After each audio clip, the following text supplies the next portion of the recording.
Good morning, everyone. This is the last day of scheduled content for the workshop. Tomorrow several of us will be around to answer questions and generally help you if you got stuck on the notebooks or are having trouble with them. I will try to keep this line open for you. This morning, as for the student talks, the lightning talks, we have got 3 lightning talks now. There is still room for more if anyone is interested.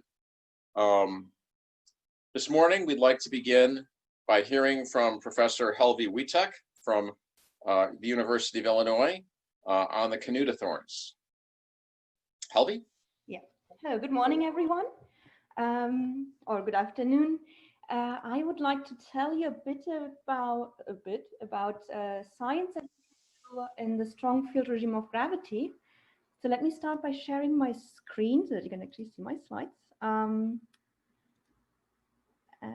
yeah, I'll do it this way and then have the full screen mode here.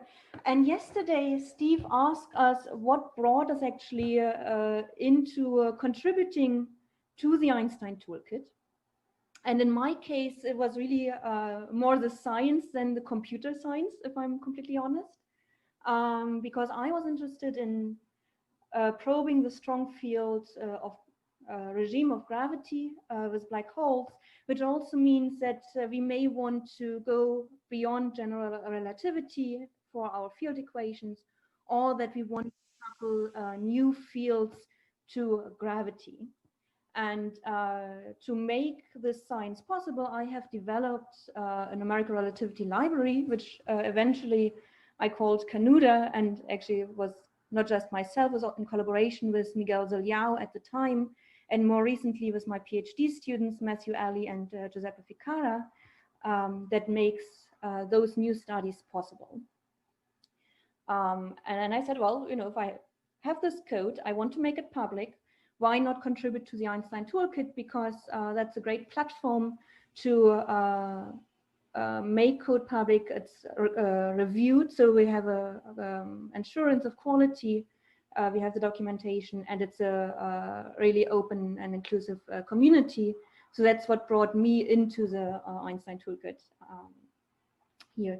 So what I would like to do today is walk you through 2 science cases, and then give you a very brief introduction of how Canuta is structured. So I'm not going to go into very much detail. And if you're interested, I'm happy to discuss after the talk, or if you have time, Steve, later on. So if anyone has any questions, I'm happy to talk about it. I will also apologize in advance if there are any clunks. I just moved essentially 2 days ago and just got internet yesterday. So I hope everything goes fine. If not, please bear with me. Okay, so let's get started. As I said, I want to talk to you about 2 science cases. The first one is about black holes coupled to light fields, where these light fields can be dark matter or dark matter candidates, and more generally, that will allow us to study particle physics beyond the standard model using astrophysical black holes. So that's actually a really cool and exciting research program, and I will tell you a little bit about the motivation of how we can do that. And the second science case is, well, labeled searching for quantum gravity, but it's really trying to understand nonlinear effects in gravity if you modify Einstein's equations. And then the last part here is a brief introduction to the library Canuta. Okay, good. So one of the big questions that we have in modern physics is, of course, what is dark matter? And I illustratively show you here footprints of someone walking through the snow. What it is, we don't know. So we see the footprints, we know that someone or something was there, but it's hard to tell what that something or someone was, whether it was just one person, whether it was several people, whether it was an animal, we have no idea. The gravitational footprints for more than 80% of all matter are, for example, seen in galaxy rotation curves, where you measure the velocity profile in galaxies, you would expect a profile like shown here in green, where the velocity of material decreases as you go to the outer edges of a galaxy, if you were to include only the matter that you can see. So let me call that ordinary matter. What is measured, however, is something like this yellow curve here, where the velocity stays almost constant.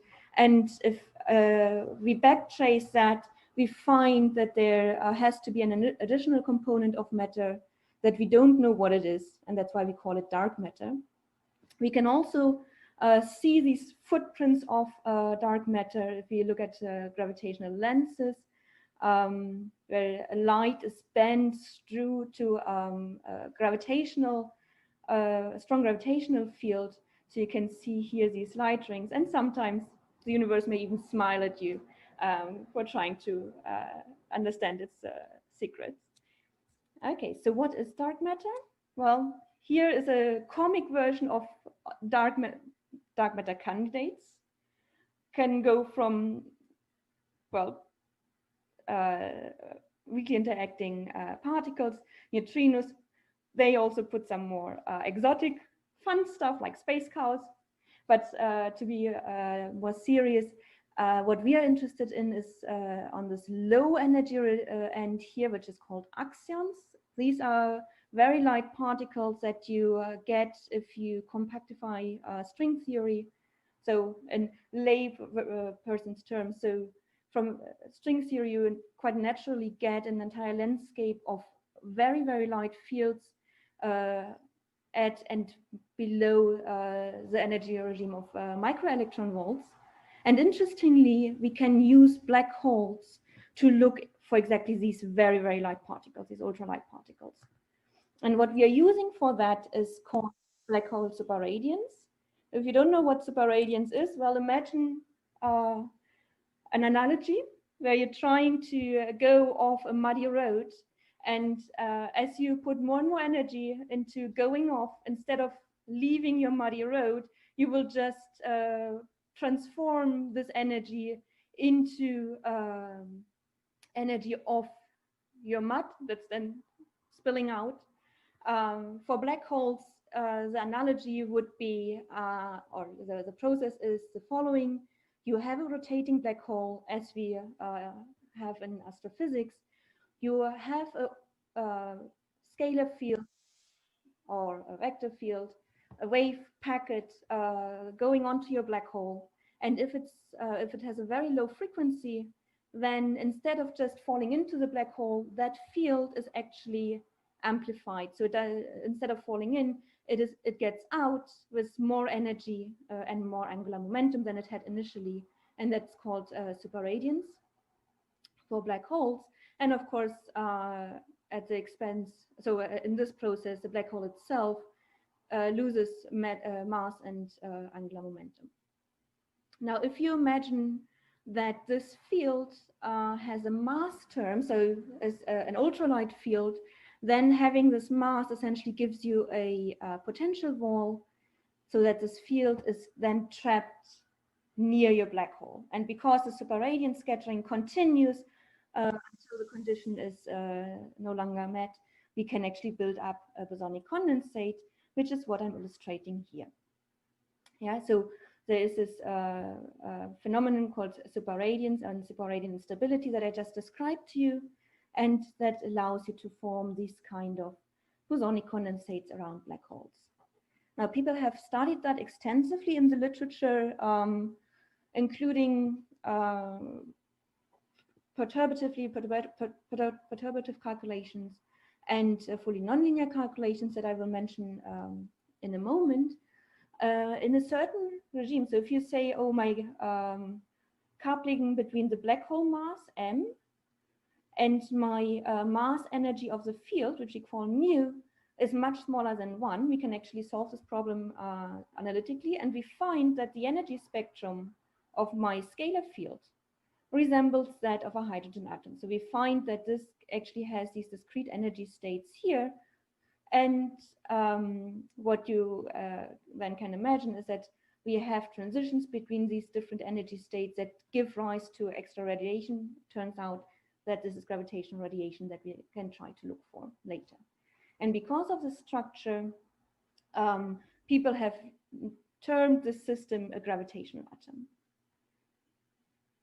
Unlike the hydrogen atom, however, this system is not stable.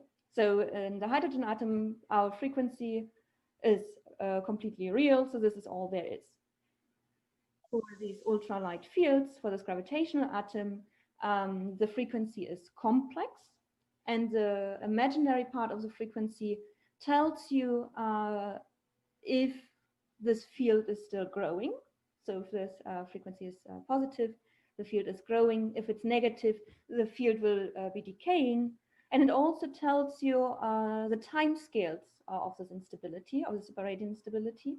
And it was found that the instability is shortest for highly rotating black holes and can be as short as 50 seconds times the mass of your black hole measured in solar masses, or for vector fields, this time scale would be 5 milliseconds times the mass of your black hole measured in solar masses.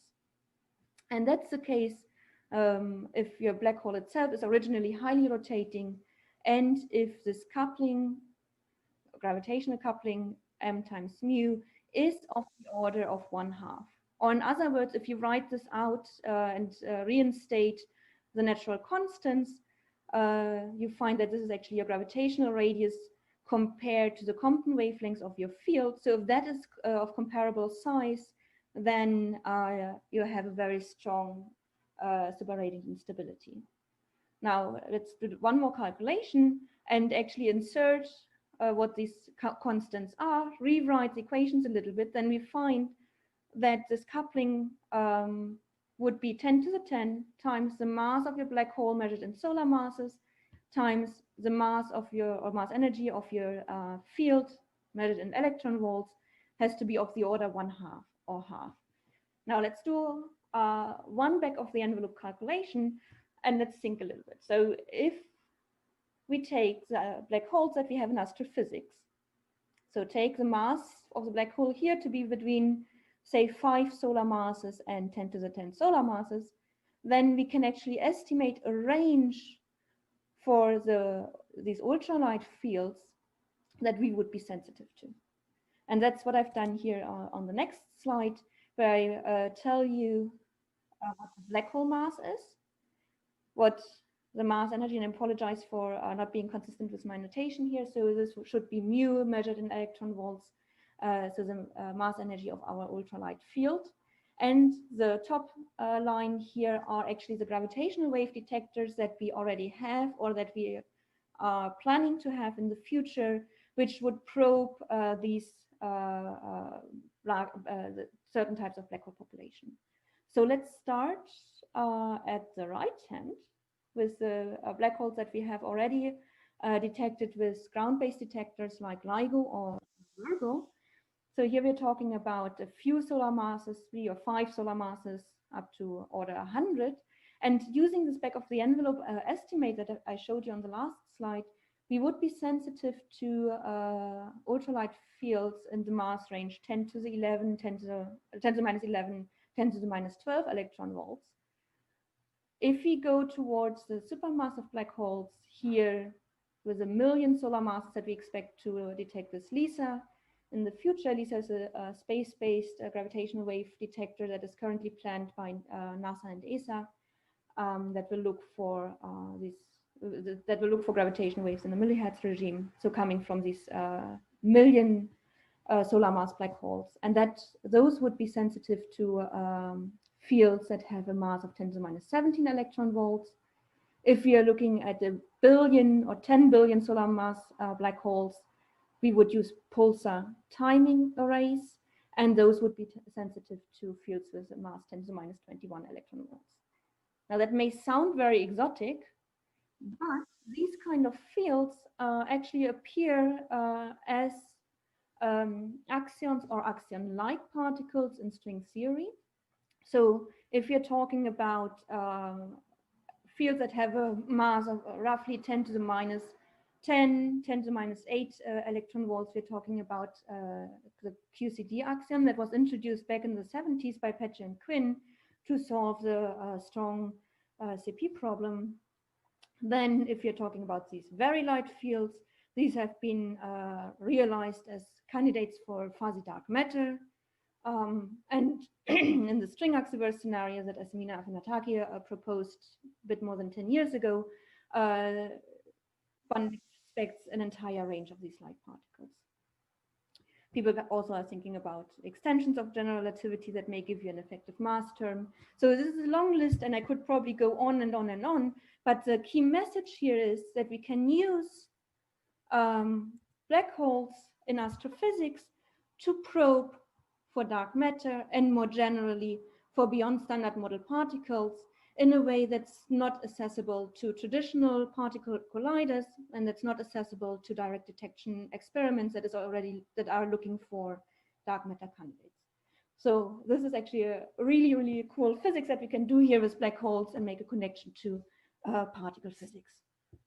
And the observable signatures, that would be the last slide for this topic, could be the following, that we say, well, remember if we look at superradiance, that effect will reduce the mass and the spin of black holes. So there should be gaps or holes in the plane if you were to plot black hole spin versus black hole mass. And in fact, people have used that to constrain some of these ultralight particles. People have started to look at the effect of the superradiant instability on the shadow of black holes. So most remarkably, Carlos Heredero and his collaborators have a series of papers on that. More recently, one of my former students and I have looked at the evolution of the black hole shadow as induced by superradiant evolution.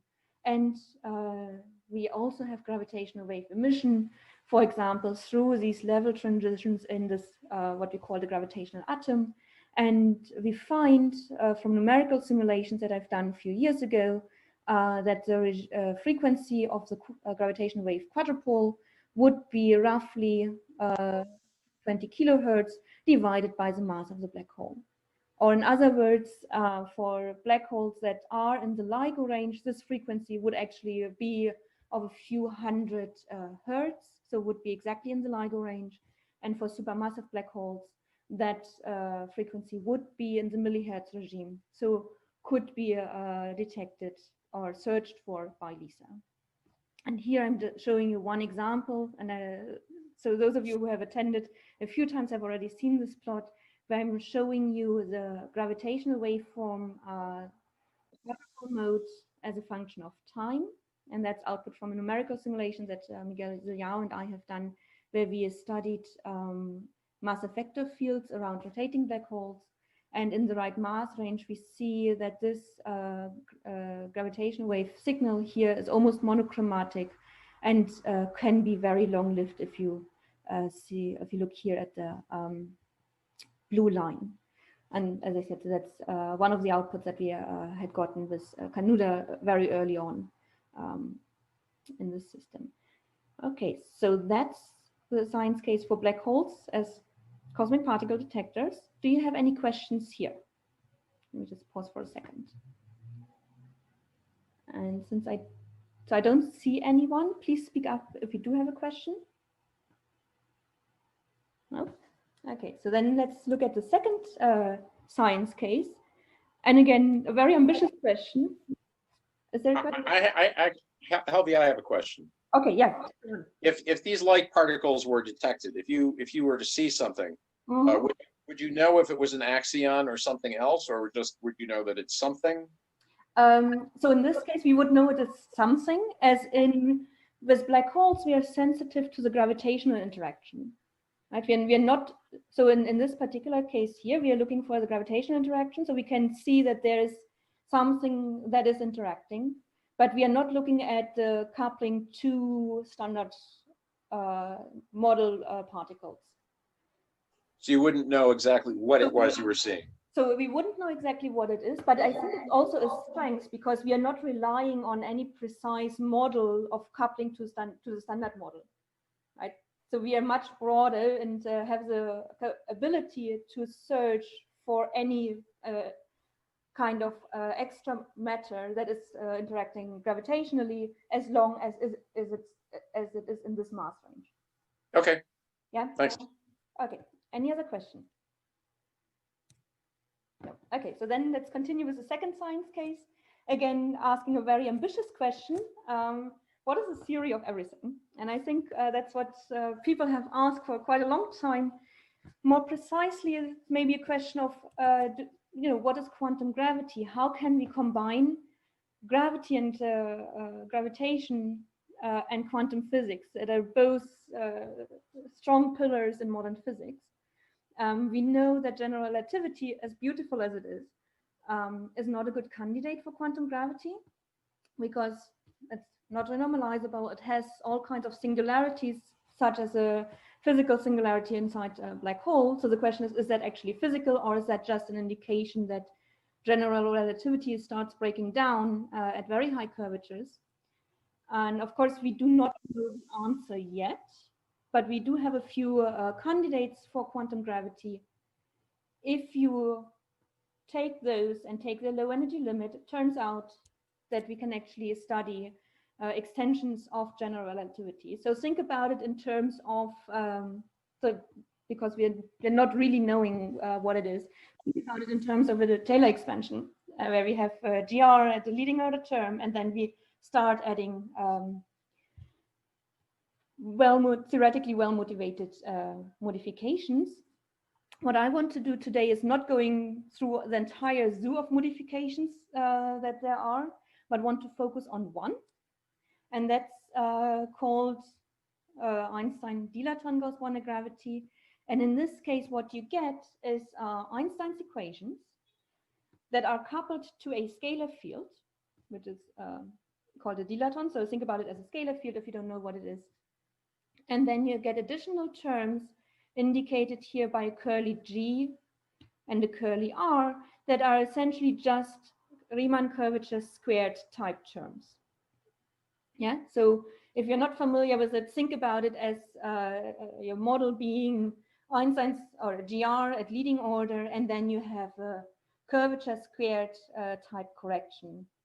And that correction is coupled to a scalar field. So your field equations would be Einstein's equations coupled to the canonical scalar field energy momentum tensor, and then has a correction here that involves the scalar field and the metric, and you get also an equation of motion for your scalar field that is sourced by the Gauss-Bonnet invariant, so by the space-time curvature itself. So this is really just a Riemann squared type term, and if you have no ordinary matter, this is actually the Kretschmann scalar. Yeah, and as I mentioned one slide ago, that kind of theory actually appears if you take different candidates for quantum gravity and just take the low energy limit and reduce down to 4 dimensions. Now, what's interesting here is that your black holes are no longer the black holes of general relativity, but you find that they have additional scalar here. And you can actually see that from this equation here, as we have the scalar field, so equation box phi, sourced by the Kretschmann scalar, sourced by space-time curvature itself. So even if you start with a 0 scalar field initially, what you will see is that the scalar field will grow as sourced by your curvature in the background. And that's actually quite interesting because now you can think about taking 2 of these black holes that have scalar here. And that's what I'm going to show you on the next slide, where I show you an animation from about 2 years ago, where we looked at a binary black hole, which is in the background, which is sourcing a scalar field. And what you will see in the animation is the equatorial plane of the system and the scalar evolution of the scalar field as driven by our black hole binary. Okay, so let me just put this on, not show this again. Okay, so here let me just make that a bit bigger. So here we see the scalar field being strongly excited by the black hole. So these coincide with the black hole collision, black hole positions, sorry, that are orbiting around each other in the background. These blobs have different size because our black holes have a mass ratio of 1 to 2. And you see that because each of those black holes has a scalar field with a monopole configuration, we start exciting scalar dipole radiation. So you should be able to see that being excited here as the black holes approach each other. This radiation becomes stronger and stronger. So scalar dipole radiation. Now the black holes have merged. We see a burst of scalar radiation going out, and the final scalar field resembles that or is essentially the scalar here that you have around a single rotating black hole. Okay, and this is a theoretical study to see the effects of the scalar radiation. And now so we did the following estimate, and we said, well, look, if we have a black hole binary that's in spiraling in GR, transmits a certain energy, now our black hole binaries have this additional scalar here. So, and as we've seen in the simulation, we are also emitting scalar radiation, which means that the system, the binary, emits more energy in this modified gravity theory, which means that it should inspiral faster, and ultimately the gravitational wave signal should have a phase shift if you compare it to GR. Now, can we use that information to tell anything about the theory or about the coupling in the theory? And in fact, we can. So by not observing such a phase shift in the measured gravitational waves, we can actually try to forecast bounds on this kind of coupling. And that's what I will show you in this rather busy plot here. So this is on the y-axis, we have the coupling to our Gauss-Bonnet term measured as a length scale. And we are looking at a range of black holes from about 5 solar masses to about 100 solar masses. So really in the range for ground-based detectors. And the different lines are the following. So all the black lines correspond to the sensitivity of LIGO. All the orange or yellow lines correspond to the anticipated sensitivity for third generation ground-based detectors that will improve by about an order of magnitude in sensitivity, 2 orders of magnitude in sensitivity. And the different line styles correspond to different mass ratios. So we have the solid lines are for equal mass black hole binaries. The dashed lines have a mass ratio of 1 to 2, and these dashed dotted lines have a mass ratio of 1 to 4. Now what we can see is just by the back of the envelope estimation that I just described, we can already place bounds on this kind of coupling.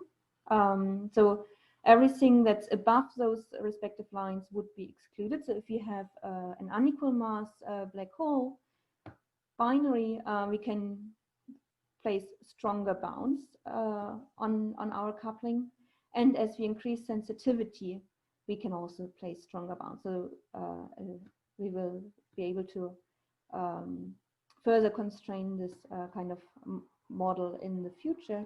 And for comparison, I'm putting here this green dotted line, and that's essentially a bound coming from the fact that black holes should still have regular horizons, and that actually gives a limit on what this kind of coupling can be, and then we can compare to the black holes that we have already observed.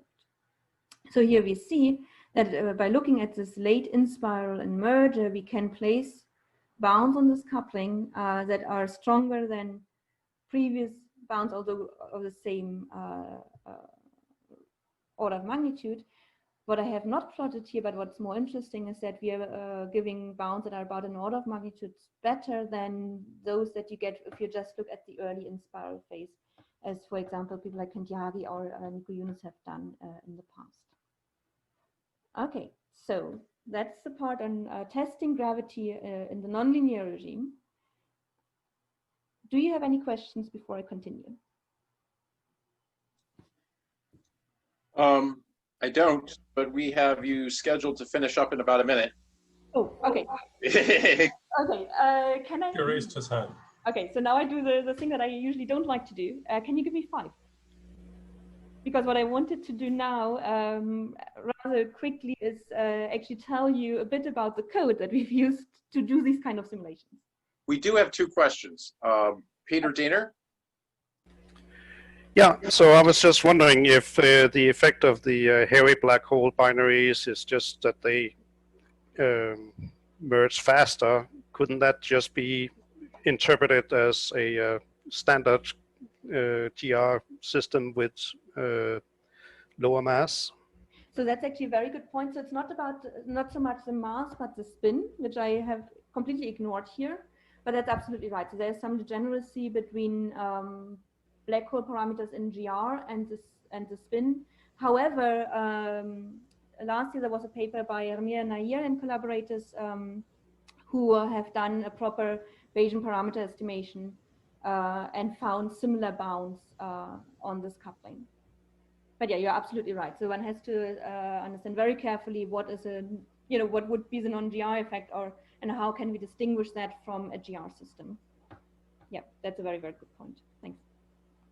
Atul? Yeah, hi Elvi, thanks for the talk. I was going to ask if a similar study has been done for an FFR gravity, which is kind of similar to the theory that you've introduced, but I think it's kind of simpler because it's just R squared terms are included alongside the basic Riemann curvature tensor R. So has it been done? So the first question would be, do you still have hairy black holes in that case, or do you get scalarized neutron stars? I'm not aware that this has been done in the late in spiral and merger, but I would expect starting in the early in spiral, so probably a post-Newtonian type calculation.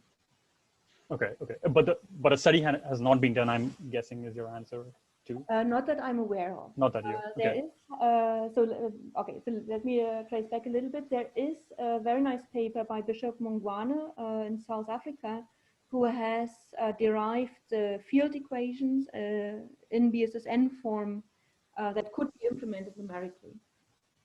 But I'm not aware that that has actually been done. So I remember talking to him where he had that planned, but I don't think he has done that. Okay, thank you very much. Yeah. Okay, so try and finish up in about 5 minutes. Okay, I will do that. So it's really a very, very quick overview about the code library that we've used for this. So thank you for your patience. So the code library itself is called Canuda, and this is one of those half-finished slides. So Canuda is named after a library in Barcelona that features in The Shadow of the Wind by Carlos Ruiz Zafón. And both Miguel Delgado and myself are a big fan of that series of books. So that's why we decided to name our code library after that historic library in Barcelona. Also was at the time when we both were living in that city. And this library, as I said, was developed together with Miguel Delgado. So what we're doing is developing different set of arrangements, or developing one together if you have a common interest, and then reviewing each other. And more recently, my PhD students, Matthew Alley and Giuseppe Ficara, who both are in London at the moment, have started contributing to the library and developing new pieces of the code. Canuda is available in a public Git repository. Here, I can send you the slides later, Steve, if you want to make this put this online, and also copy that in the chat after the talk. And we created a DOI following the Einstein Toolkit example with the Nodo where we have this database reference. So if you use Canuda, please do cite at least this database. And we also give some information on the wiki and the repository about the papers that should be cited if you use our library. That is to say, this library, once we have cross-checked the code, is public. Now, part of Canuda is in the Einstein toolkit. So, for example, we have one piece of the code that is called lean public, that is based on a code that Ulrich Sperhake developed originally, and I apologize for not putting the name here as I should have. And that's actually an arrangement of Thorns that evolves Einstein's equations. So that's essentially an alternative to McLachlan.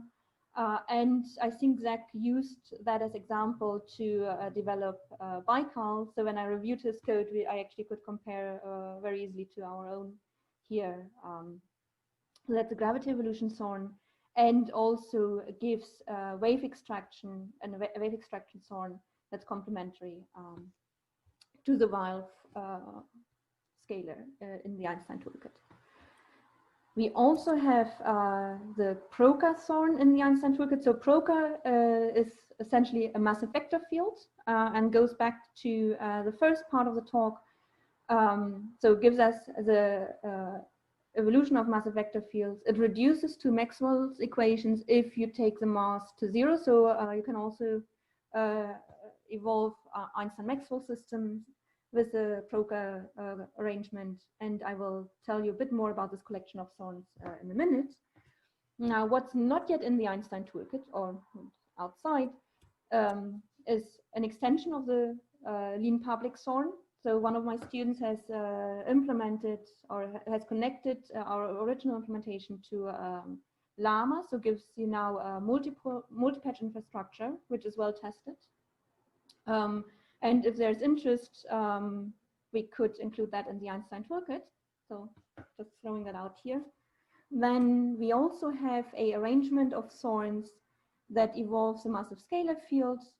Again, we have already included multi-patch infrastructure here and are finishing up the tests.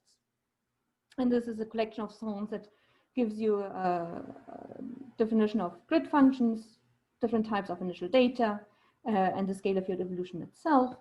And then we have an arrangement of thorns that's called Canuda EDGB in the decoupling limit. So that's a collection of thorns that allows you to simulate black hole binaries in Gauss-bounded gravity.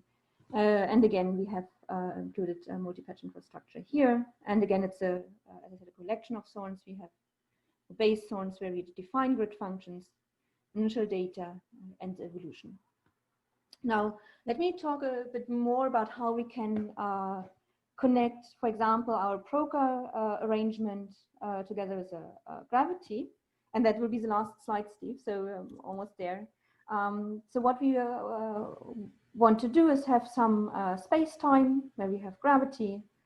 We want to simulate vector fields, maybe even a massive vector field, interacting with our space-time. So we what do we need for that? So we need a collection of thorns that helps us with a DR spacetime. And I'm focusing here only on the physics thorns. So I'm not talking about anything that gives us a grid setup. And we will have our collection of massive vector field thorns, and we will have some kind of coupling between the two. Now, as you've probably heard in the beginning of the week, we have one thorn that defines our grid functions, and they are usually labeled have a name and then underscore base. So ADM base, for example, defines our metric grid functions. TMU base would define the grid functions for the components of the energy momentum tensor. And then Proca base defines our vector potential and electric field. Then we have, and these talk to each other. Then we have initial data. If you want to simulate a black hole binary, this is 2 punctures. If you want to have that black hole binary carry a Proca field configuration, we have a code called 2 punctures underscore care Proca, and it's actually not for binary, it's for a single black hole. So that was a mislabeling that we should correct. And we have also other types of initial data here.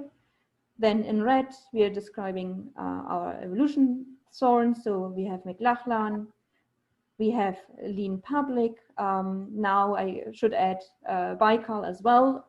So we can couple any of these to our Proca evolution, and they talk to each other through this mu base up here. And then to understand and extract physics, we again can use thorns already available in the Einstein Toolkit, like the parent horizon finder, wave extraction thorn, or our own wave extraction thorn. And then we complementary have the wave extraction for the Proca field. So that's the general structure. And if you wanted to couple any of the other arrangements that I mentioned, they will have a very similar collection of thorns and will couple in a very similar way to gravity.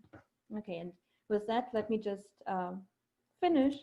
So I hope I could interest you in this program that we can use strong field gravity to probe and understand open questions in fundamental physics. I gave you two science cases. The first one was looking at the interaction between black holes and ultralight fields, which would help us to search for or constrain dark matter candidates and more generally beyond standard model particles. The second science case was looking at black cobinaries in scalar Gauss-bounded gravity, so looking at modified gravity. And I give you a very, very, very brief overview on the code library that we used for that, which is called Canuda. Part of it is in the Einstein Toolkit. If there's any interest, we are very happy to make any of the other arrangements available to the Einstein Toolkit. And with that, I thank you and take more questions.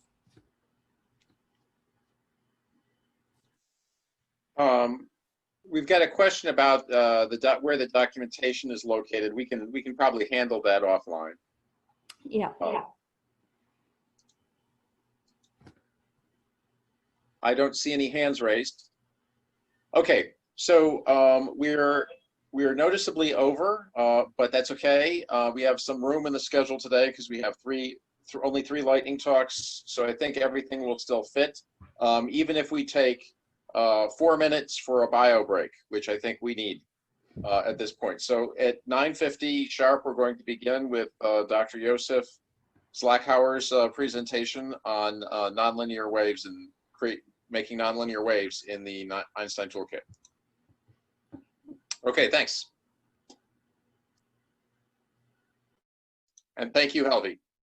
Virtual claps. Okay, thanks.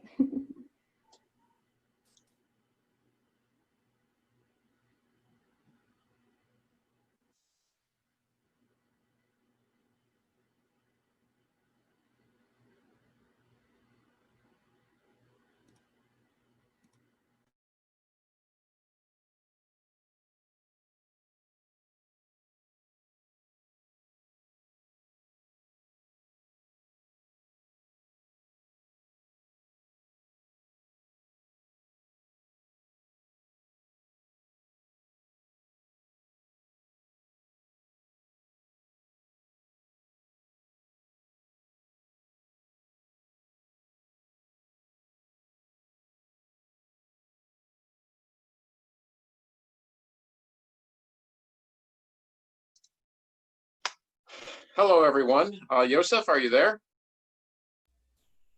I am here. All right. So we continue our program with Dr. Josef Slackhauer, who is a professor at RIT, and he will tell us about making nonlinear waves in the Einstein Toolkit. Okay, thank you. Can everyone hear me? Can anyone? Yes. Hear me? Yes. Okay, so basically, the goal here was to basically set up a relatively simple tutorial where we do some hand coding of a simple thorn. We're not going to do any physics here. It's just going to be set up, get an equation, implement it, and look at some results. And Josef? Yeah. Could you make that font a little bigger, please? 1 second. Okay. Thank you. Okay. So basically, I have a Bitbucket repository, which contains the code. And I have a README file here, which you can use to download that code. And probably, I don't think it's going to work out. If everyone tries to compile and compile the code, I don't think they'll be able to do that during the talk. But you can try. But there is some instructions here, just how to get the code. And I'm going to try to follow those instructions using the terminal interface. So I open up a terminal interface, and let me just quickly grab this. Okay.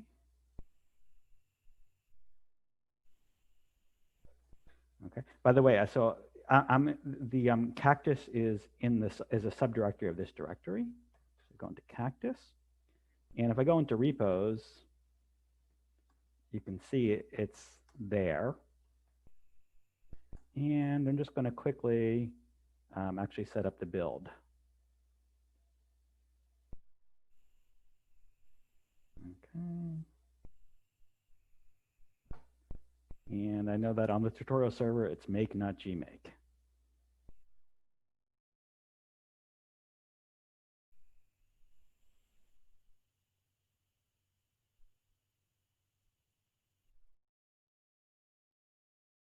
And one thing I'm going to need is I'm going to need the thorn list, which is inside the repository.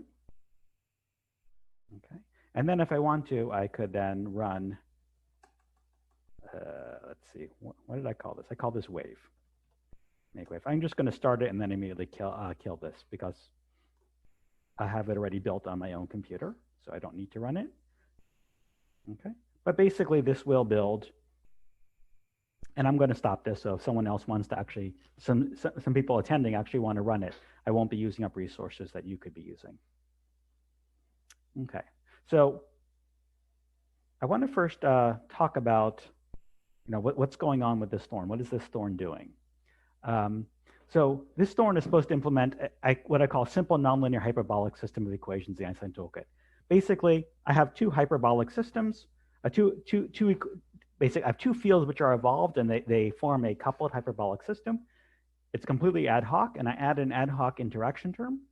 And I want to show you how that's actually going to be implemented using basically hand coding. Now, when it comes to any complicated system, I'd always say never hand code. But just like when I'm teaching an introductory class, I always say it's probably a good to first start hand coding and then move on to automatic code generation. So this is the idea that it's going to be a relatively very simple thorn, and just to get used to using the toolkit, and then you can start to use more advanced tools, which will actually guarantee that the equations that you implement are the equations that you intended to implement. Okay, so we're going to consider the following system. Basically just a wave equation with a source. We're going to allow for arbitrary sources. And we need to provide initial conditions, and we have to provide some kind of source functions. For what I'm going to be talking about today, this is going to be on a periodic domain, although the change to a non-periodic domain would be pretty straightforward as well. And we're going to solve it with the method of lines and finite differencing. Okay. We need to reduce the system to first order in time. So basically, we introduce two new variables, ku and kv, where ku is a time derivative of u and kv is a time derivative of v. And what you see is that basically that u and v now obey relatively simple first order equations, first order in time, and ku and kv, they contain all the complicated stuff. We could reduce this further to first order in space as well, but for the moment, let's just do first order in time only. Okay.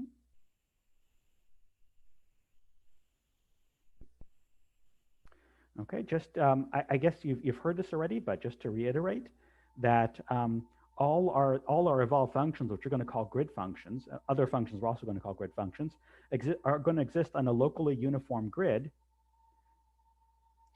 And we're going to represent, so rather than representing a function with continuous x, y, and z, the function is going to be represented through discrete values at discrete points, which we'll call ijk. And basically, I and jk are going to represent these discrete grid points. And we'll replace derivatives with finite differences. And I show finite difference for a second order stencil, but we're actually going to be using higher order. And once you do all these replacements, what you end up with is a set of coupled ODEs, which we then going to solve using RK4 using the method of Line's Thorn.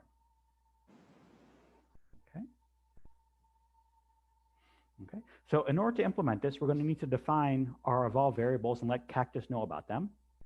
We're going to need to let the method of Line's Thorn know which variables are evolved and which variables contain the time derivative information. We're going to have to let, for the moment, we're going to let Cactus know when to synchronize the ghost zones and apply the boundary conditions.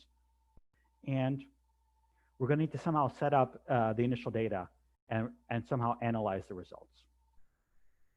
Okay, and just in order to follow the code, I wanted to just talk a little bit about how Cactus is actually going to store our grid functions. So the grid functions are actually stored in one-dimensional C arrays, not three-dimensional C arrays.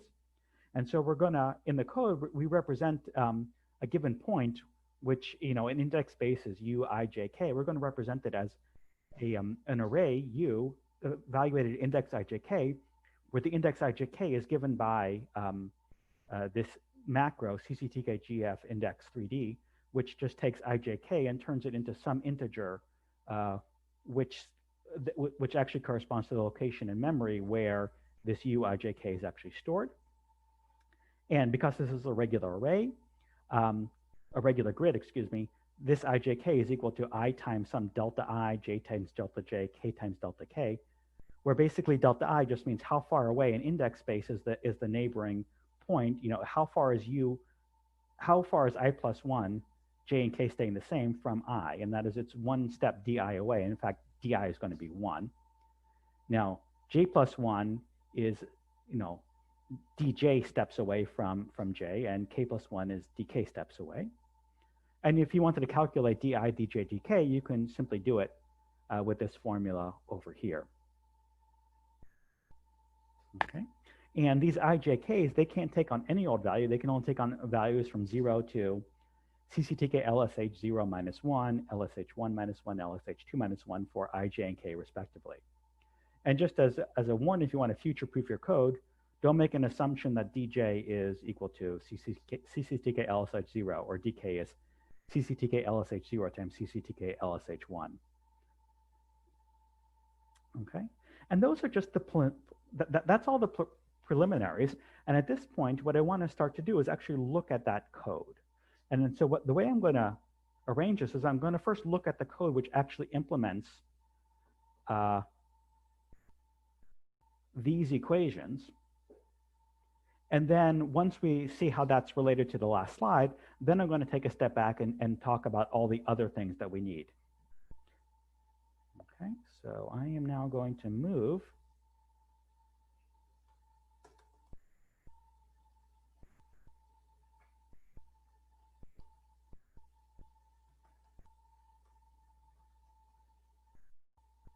I forgot what I called it, a wave tutorial.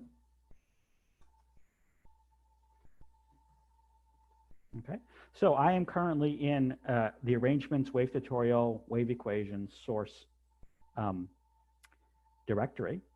And I want to look at this file waveequation.c, which implements my nonlinear wave equation. Well, it actually calculates the right-hand sides. Okay, and for the moment, I want to skip what's happening right now at the top of the file and go right to the core code. And I'm going to even just skip out. I threw a pragma OMP parallel 4 because why not? It's very easy to OpenMP parallelize over the Z direction. But what we're doing here is we are moving over the K index in the interior of our grid. That means we're skipping the ghost zones at the upper and lower boundary. It's doing the same for J and the same for I. And the order is just determined by the fact that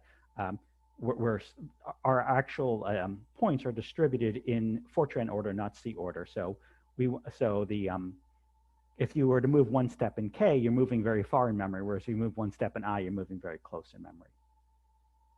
Okay.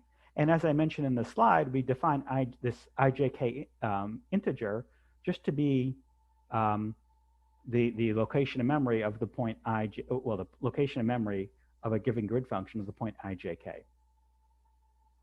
And then all I just do is I define second derivatives of u and v and first derivatives of v.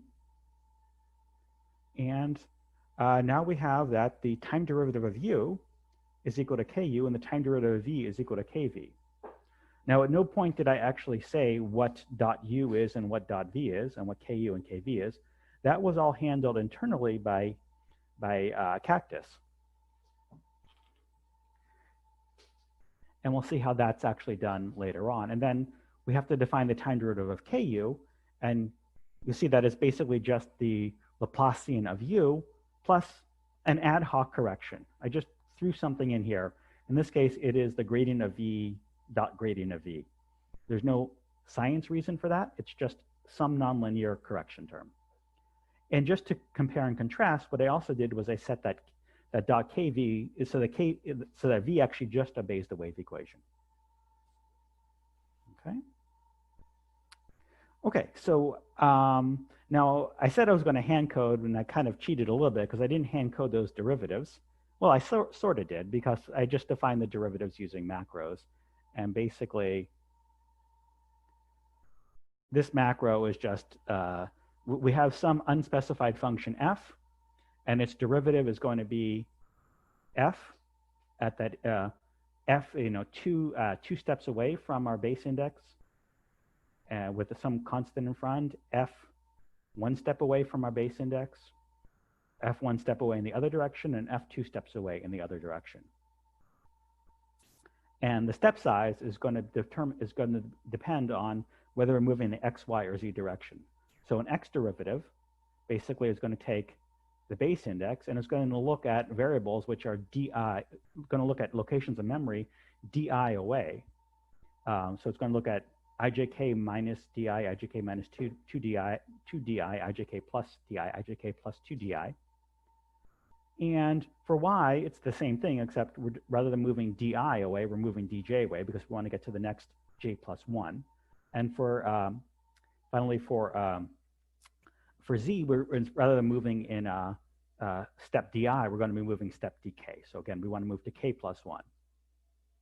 And there's a little bit of other magic here, which just determines, make sure that I'm dividing by the right thing. In this case, I'm dividing by 12 times dx squared, dy squared, or dz squared. Sorry, 12 dx, dy, dz. I also could similarly define a second derivative, excuse me. And it's the same basic formula, in this case, implementing the second derivative, finite differencing rather than the first. And again, the second x derivative, I just tell it that we're moving in steps of di. For the y derivative, we're moving steps in dj. And for the k derivative, we're moving steps in dk. Okay. The reason why I did that way is because it does make it somewhat easy if you want to change those macros to be, second order, fourth order, eighth order, 10th order. You just have to change the macro rather than changing the code below.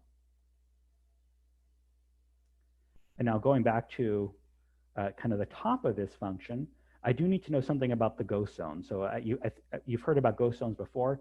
You can get the size of the ghost zones through the array CCTK n ghost zones. And so we're just looking at the ghost zones in the x, y, and z direction.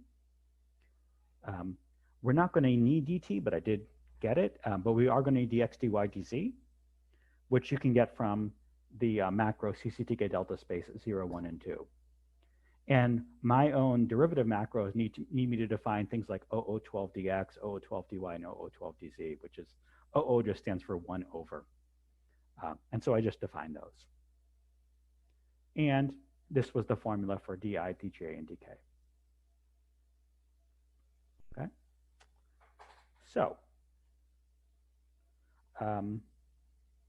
we have our u and we have our v. And somehow we also have the ku and the kv, and we can take derivatives. Okay. So let's now take a step backwards to see how I actually specified these variables. So my system involves 4 variables, u, ku, v, and kv. So I define them here. These are going to be my evolved scalars. And because they're evolved, I'm going to need multiple time levels. And if I want my code to eventually be usable for AMR, and there's no reason why I couldn't, I'm going to have to demand that it has multiple time levels. So in this case, we're going to have 3 time levels. And these are all scalar variables. Okay. Now, I'm going to store the time derivatives of these variables in other variables. And I don't need to, these time derivatives are not themselves evaluated, are not themselves evolved, so I only need 1 time level associated with them. But they're also scalars, and we want to let it know. And although I didn't talk about in the slide, I'm going to introduce one more variable, w, which is just another ad hoc variable. But rather than being an evolved variable, it's going to be a constrained variable. And we'll see about that later on. Okay. Now, I'm going to evolve these variables with the method of lines. And so I'm going to need some information from the method of lines thorn, the small thorn. And in particular, we're just going to grab a few of the functions that the method of lines thorns defines. And in fact, all we really need is register evolved and register constrained. Those are the only variables, those are the only functions we actually need, but I just pulled kind of a standard lot. And the syntax is you say what the function that you're trying to get is, and then you say that you're going to try to use that function. So you see that mul register evolved, we're telling it what it is, and we're requesting to use it. Okay. There is, so we looked at the interface file. Let's see, is that it? No, there's one other thing. We have boundaries. Even though I said we're evolving a system without boundaries, the way we evolve a system without boundaries is that we have periodic boundary conditions. So those are conditions. And so we are going to need to interact with the boundary thorn. And so the function we're going to need to call is the boundary select var for boundary condition. I just pulled 2 of them here, but we actually don't need both. And again, we have to tell Cactus that we're not only that the function exists, but we're actually going to use it. Okay. The configuration file was basically empty. There's nothing really interesting I had to do there. One thing I did forget, let me just show at the top of my interface file, I did say that it inherits from the grid. We are going to need to have access to the actual grid. That means to the variables, for our purposes, the variables x, y, and z. And so that's why my thorn has to inherit from the grid thorn. Okay. The next small CCL file is just a parameter CCL. I'm only going to introduce one simple parameter here, the initial data type, and I allow for 2 different initial data. It's waves moving in the x direction and the x and y direction. And with the default value that it only moves in the x direction. Okay. The schedule file, though, that is going to be more complicated. So we have to provide storage for our evolved variables and our constrained variables, as well as the temporary variables we use for time derivatives. We have to register our variables with mul, and that occurs in global mode. We have to initialize our variables during the initialization step. And initialization, so in global mode is you're just telling the mul thorn that you have variables that you want to evolve. In initialization, you're actually writing to the variable, so it has to be in local mode. The actual time derivatives have to be calculated, and they have to be calculated in the mul calc right-hand side bin. And again, we're directly using grid functions, so we have to be in local mode.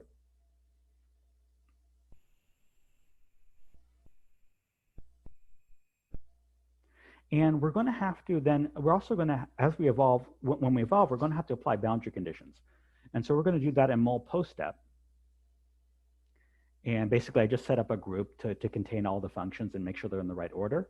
We have to tell the boundary thorn that we want boundaries to be applied, and that's done in level mode. And then we have to schedule the boundary conditions themselves. And that's just the syntax.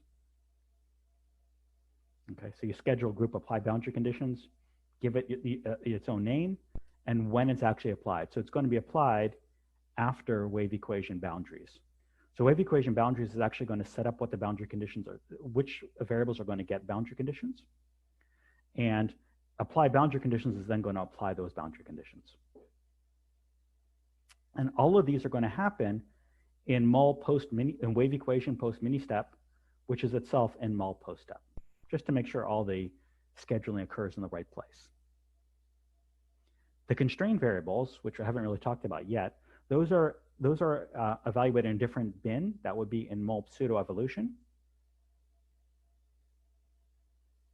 And we're going to calculate the constraints there, and we're then immediately going to also calculate the boundary conditions. Okay, and that's going to look very similar to the boundary conditions for the evolved variables. It's just occurring in a different time bin.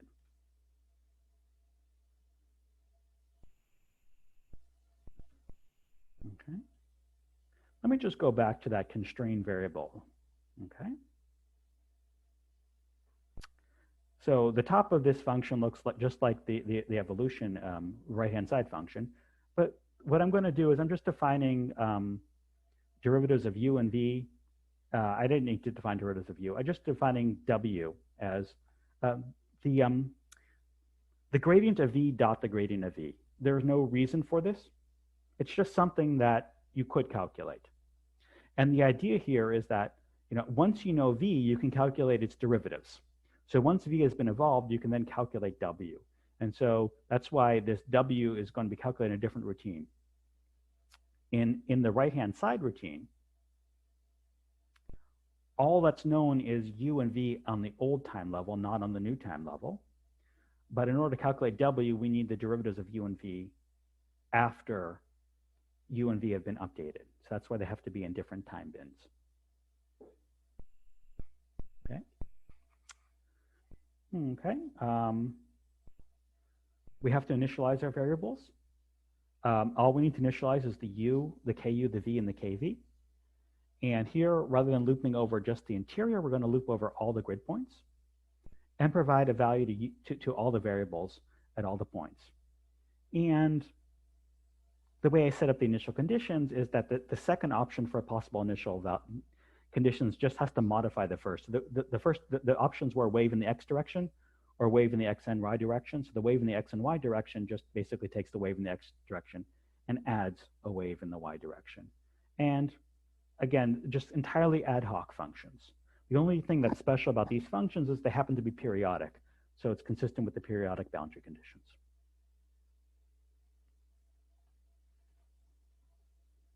Okay.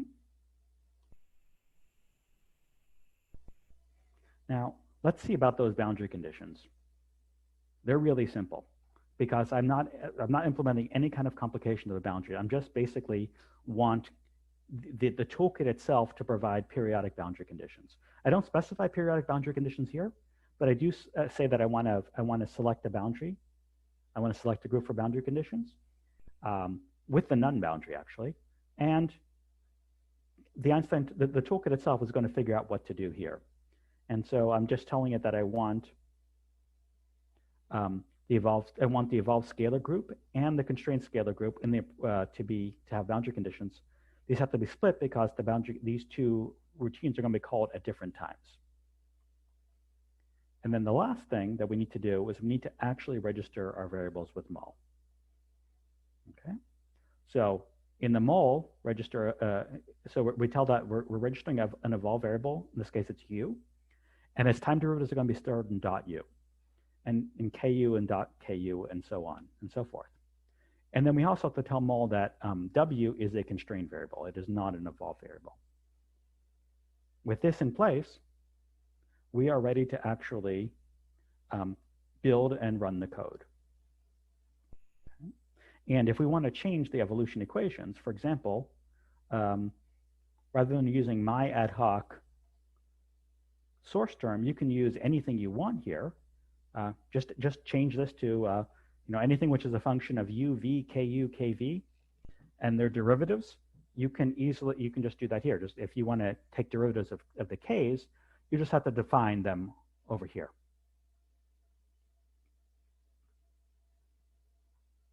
Okay. So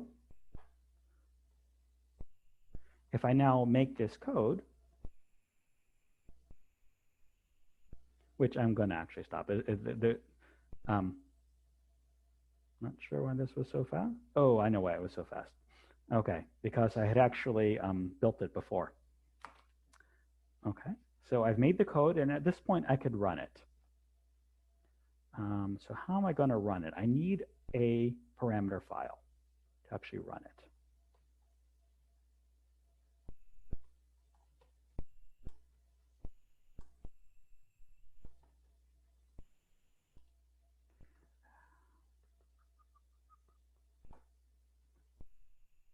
I do have a parameter file called wave.par, and I have it actually in the Git repository. And I just have a little script to actually get the wave, the actual wave, the cactus executable. So let me look at this wave.par. Okay. I'm going to run it from t equal to 0 to t equal 1. That's, again, ad hoc. There's no reason to do it there. I'm not going to run without AMR.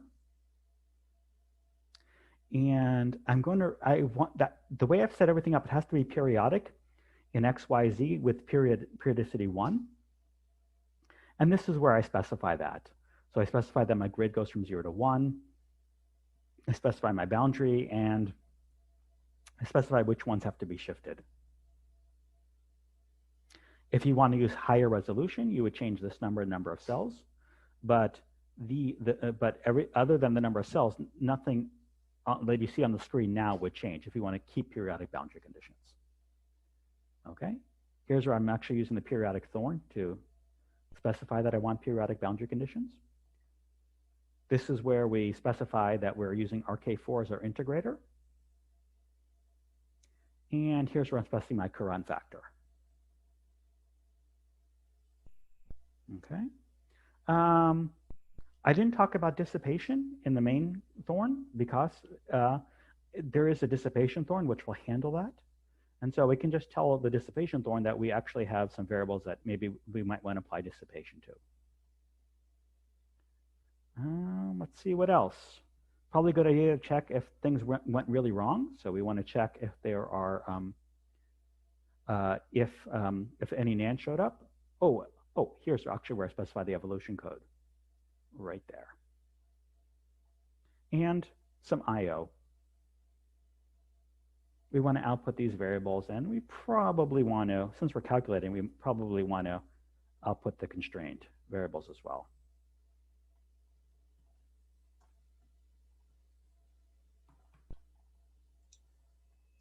So Joseph, there are a couple of questions in the chat. Okay. Some of these we've just been answering, but I thought I'd give you a chance to address some of them. Okay. So we have one person who says, do we define ghost zones for uniform single block grids too? If yes, what is its significance there? Okay, so the answer is definitely yes. You have to define ghost zones, even for a single block. And I missed that. So where did I define the ghost zones? There we go. The routine, which is using center differencing, can only calculate center differences in the interior. So, for example, and so we need to specify the ghost zones equal to our stencil width size. In this case, I'm assuming that we're using dissipation. I'm assuming the dissipation stencil width is 3, and therefore I set my ghost size to 3. So yes, you definitely do need to specify ghost zones. Right. I think what they're trying to say is if there's only one processor, then there are actually no ghost zones. There are only boundary zones. Yes, but we do have to specify the boundary size. But yes, so when I think about it, I oftentimes don't distinguish between the two, especially in this case with the periodic boundary conditions. As far as the routine works, I treat the ghost size. That is a little inconsistency in what I did, in that I specified the boundary size as 3 and the ghost size as 3 but there was nothing here that enforced that consistency. Okay, thanks. There's another question. Does coord base n cells _ j also specify the number of points for refinement grids? No, refinement grids is so it specifies it's specifying the size of the courses grid. To specify any refined grid, you would use something like the let's say carpet regrid 2, I believe is the easy one to use, where you'd specify kind of the diameter in each dimension of the grid, and carpet would then figure out how many points would go there per level. Okay, thanks. Okay, so one thing is I can't see, while I'm sharing my screen, I can't actually see if there's a chats and there are actually questions. So if there are additional questions, please let me know. Okay, and finally, just that there's output. I'm outputting ASCII one-dimensional data, and I'm outputting two-dimensional, three-dimensional HDF5 data. Okay, I'm actually going to run this on only one processor. Well, actually, just for fun, I guess I could run it on multiple processors.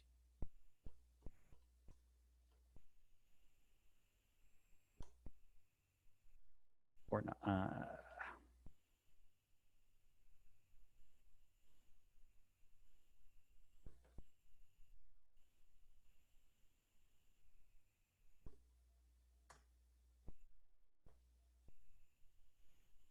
Oh, okay.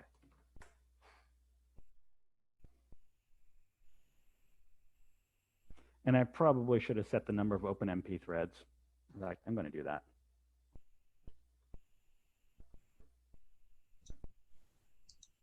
Next question. Do you include some form of particle swarm optimization or any error checking mechanism?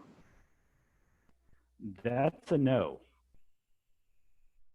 This was supposed to be a really, really simple thorn, but the error checking, so actually, if we remove the potential term, then what you'll get is that the solution that you're supposed to get will match. The solution you're going to get is you can figure out what that is analytically, and therefore what you can do is you can do a check. And so what we could have done, we could modify our code to make sure that when we know what the solution is, we get the known solution. Let me just, maybe I didn't want to do that.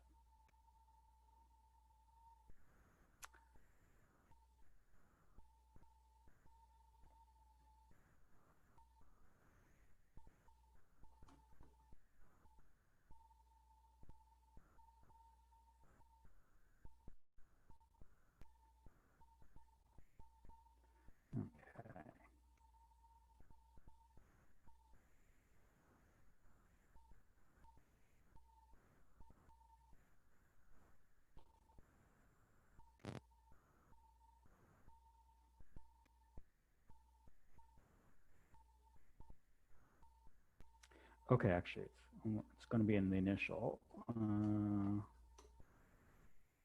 So although I kind of cleaned it up a little bit here in an unfortunate way, but you just have to add the time dependence to the initial data. But this is, I think it's something like plus or minus t everywhere we see the x coordinate. And what you could then do is that would be analytic solution for what the u and the u and the v should do, assuming that you took the potential term, which I will try to find. That is, so assuming this potential term is you zero out the potential term, then if you zeroed out the potential term for the what we have in this calculate the constraint variables, what we could have done is simply calculate the difference between, have W be the difference between, let's say, U and the known solution. And what you would find is, and then what you can do is calculate, let's say, an L2 norm of that, and confirm that the L2 norm of that actually goes to 0 at the appropriate rate.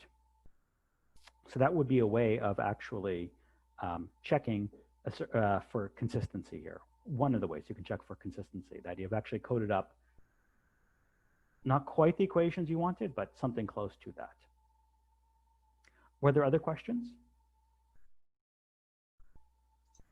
That's it for now. Okay. So I've run this code, in this case on 4 processors, and I have some output.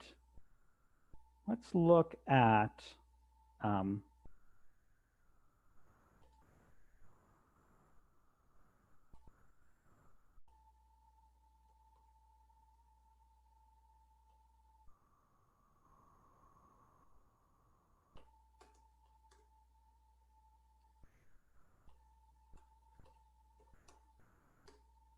okay, that's u at t equal to 0.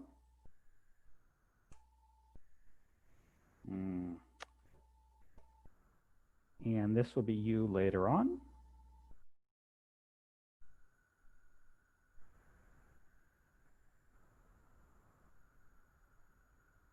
And if I wanted, I can make an animation kind of showing u along the x-axis. Now let's distinguish that from v. So v only obeys a linear wave equation. So, sorry, my keyboard is controlling both the terminal and the plotting window. Okay, so let's look at this. And you see that v just moves. In this case, it's moving to the left. U is moving to the right, but now you see that v is not being changed. Whereas u, oops, let me just put them at the same time. V is unchanged. I mean, it's just translated. Whereas u picks up this extra part from the potential. Okay. Okay. But let's also look at some of those 2D outputs. Okay.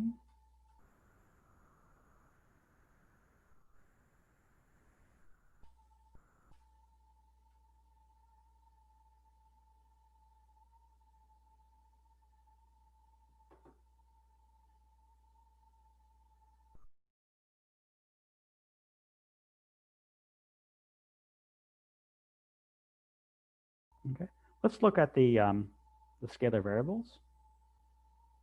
Okay, just a word of caution: if you're using one of the later visits, and you have large HDF5 files for your output, what you definitely don't want to do is allow visit to guess the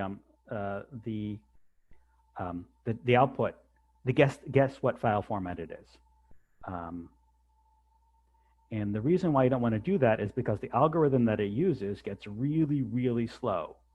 And if you forget and you do use guess the output, it can be really painful. But what you could do is you could go to the databases and you could basically unselect everything except for the one you want. But again, if you have a large HDF5 data set, make sure when you open it, you're actually opening it with carpet HDF5 and not letting it guess. Actually, what I want to do is plot V, not U. And what V is just kind of a boring wave moving to the left.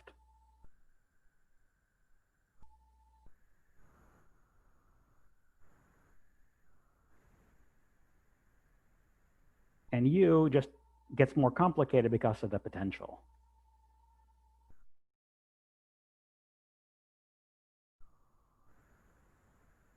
Okay. And while we're at it, let's also let's also look at some of those the constrained variables as well.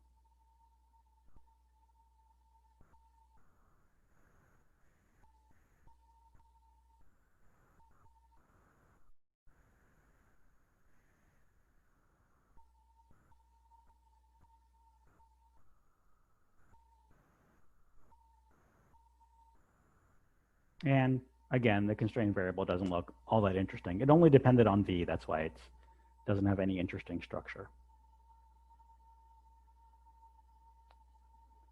Okay.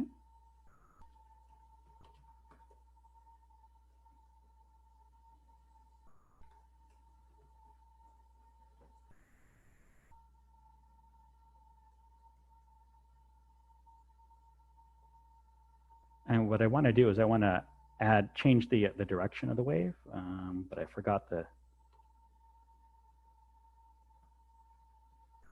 parameter name, but there it is.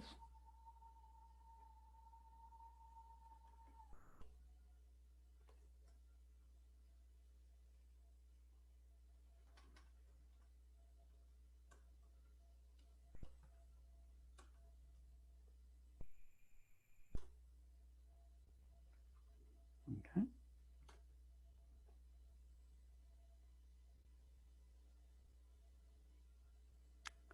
And I'm just going to compare and contrast what I got with in the one-dimensional wave with the two-dimensional wave.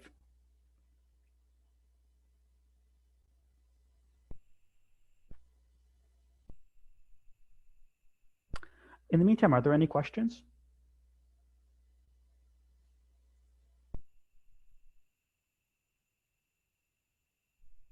Okay.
And basically, I've changed the direction of this wave.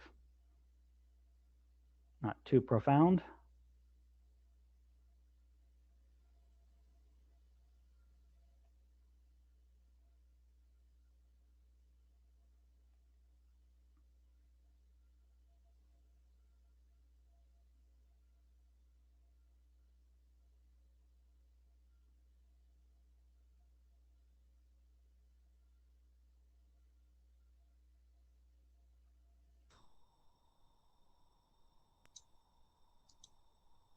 Joseph, we have a question from the chat. It says, this might be naive, but did the simulation stop 60% through the visit video? If so, why?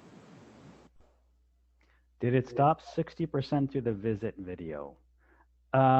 It did not, because, well, at least on my screen, it didn't. So what we're seeing here, if you look here, the time, when we start off, we got the time of 0, and we end up with a time of 1. And in my parameter file, I specified that I wanted the termination, the final time to be 1. Okay.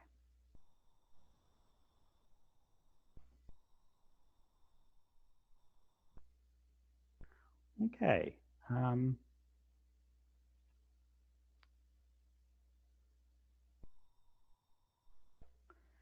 That's basically the core of what I wanted to talk about. I'm going to stop my sharing for the moment.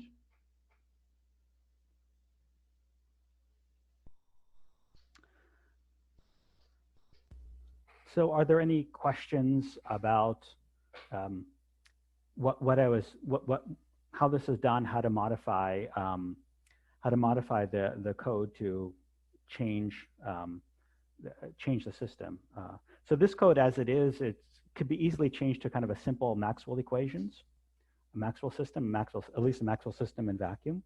For example, using that first order in space, first order in time, second order in space formulation. In a relatively simple way. So there's a question, does visit work on pug generated files? I do not know the answer to that.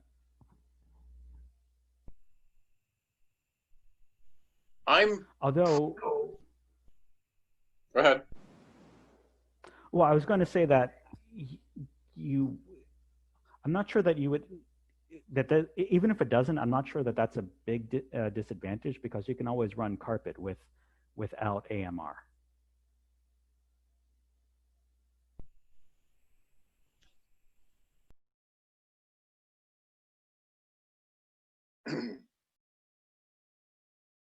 We have a thanks. All right.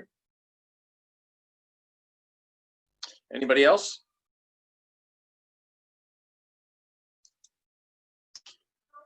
All right, it's 10:38. What I'm going to suggest is that we take a 10-minute break, and that we come back and we will have a social hour, social half hour, and then we will do the wait, yes, virtual applause.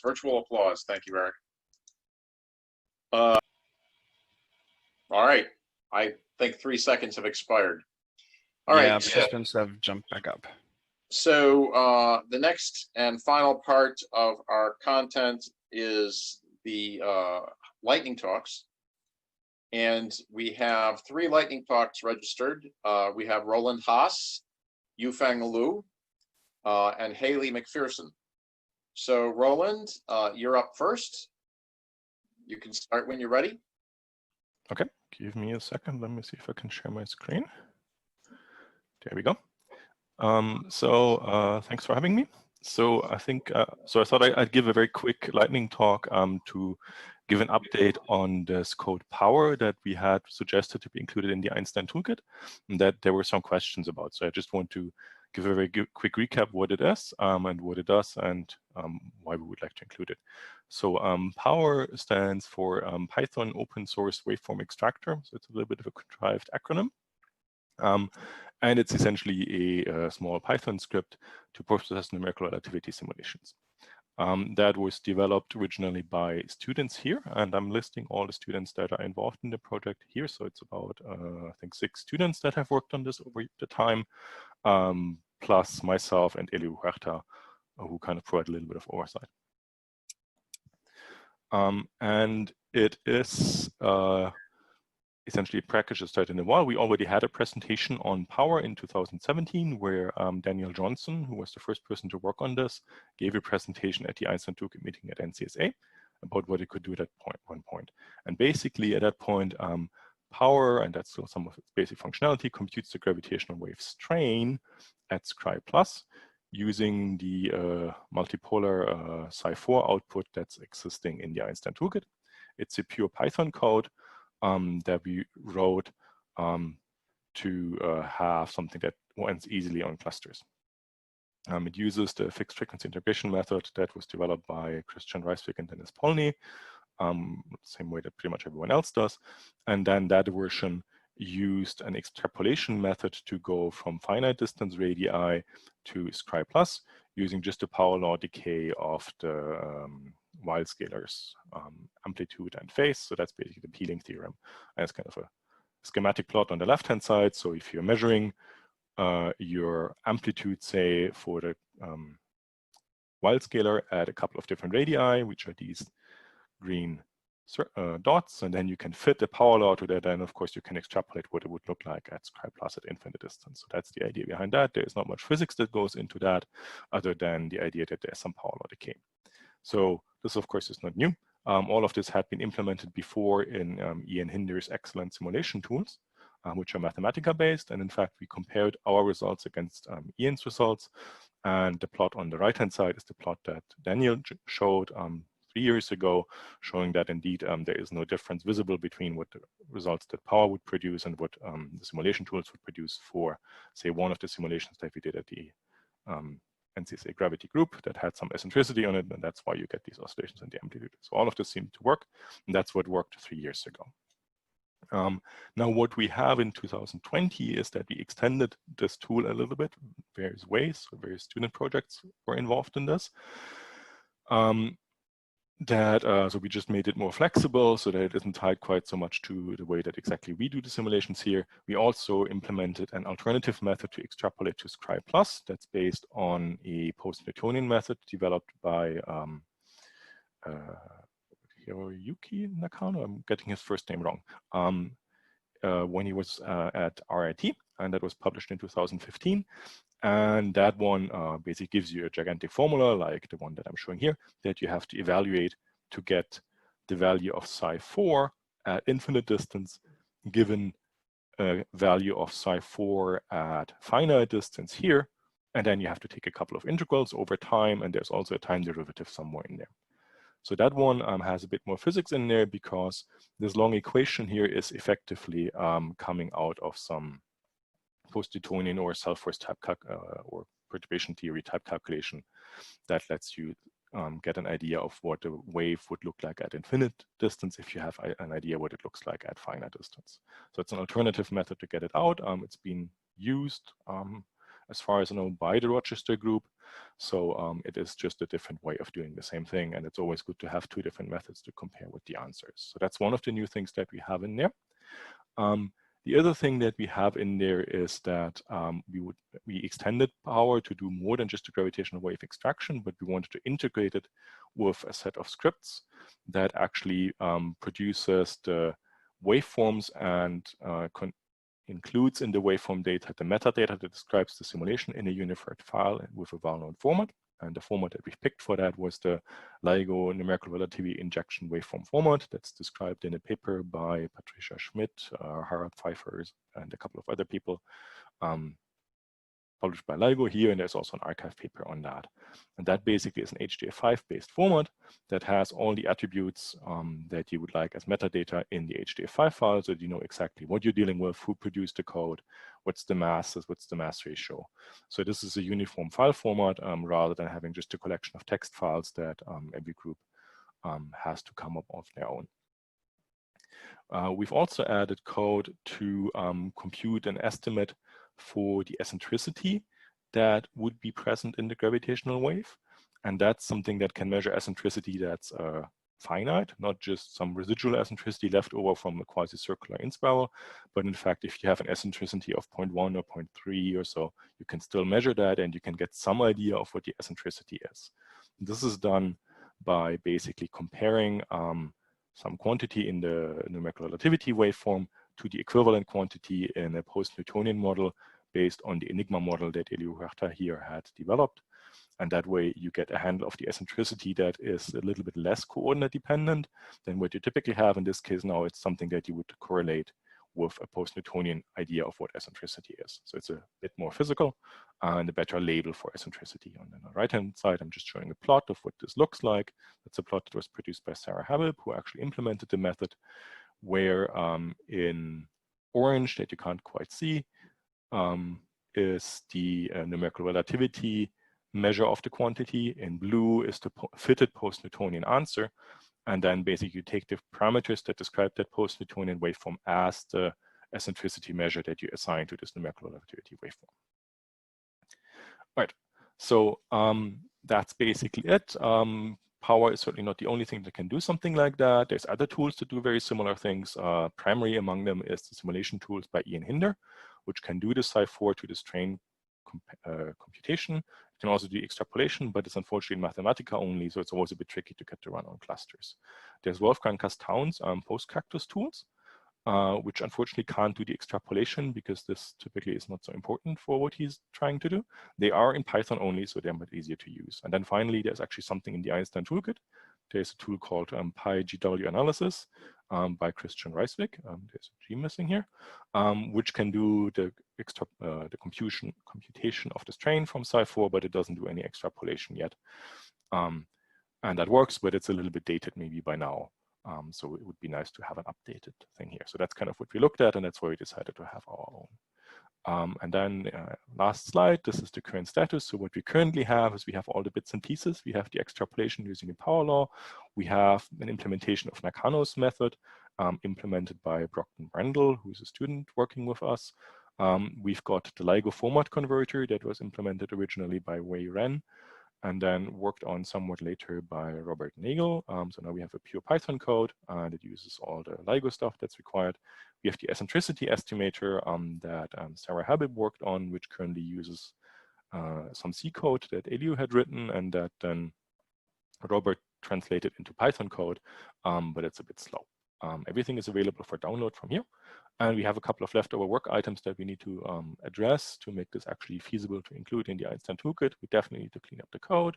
We want to make the whole thing more robust so that it's less tied to a particular way of organizing your simulations. Needs some speed up because with the Python code, it tends to be too slow to really be very useful. And definitely there needs to be documentation. And that's kind of my hopefully 5 minutes overview of what Power can do. Any questions?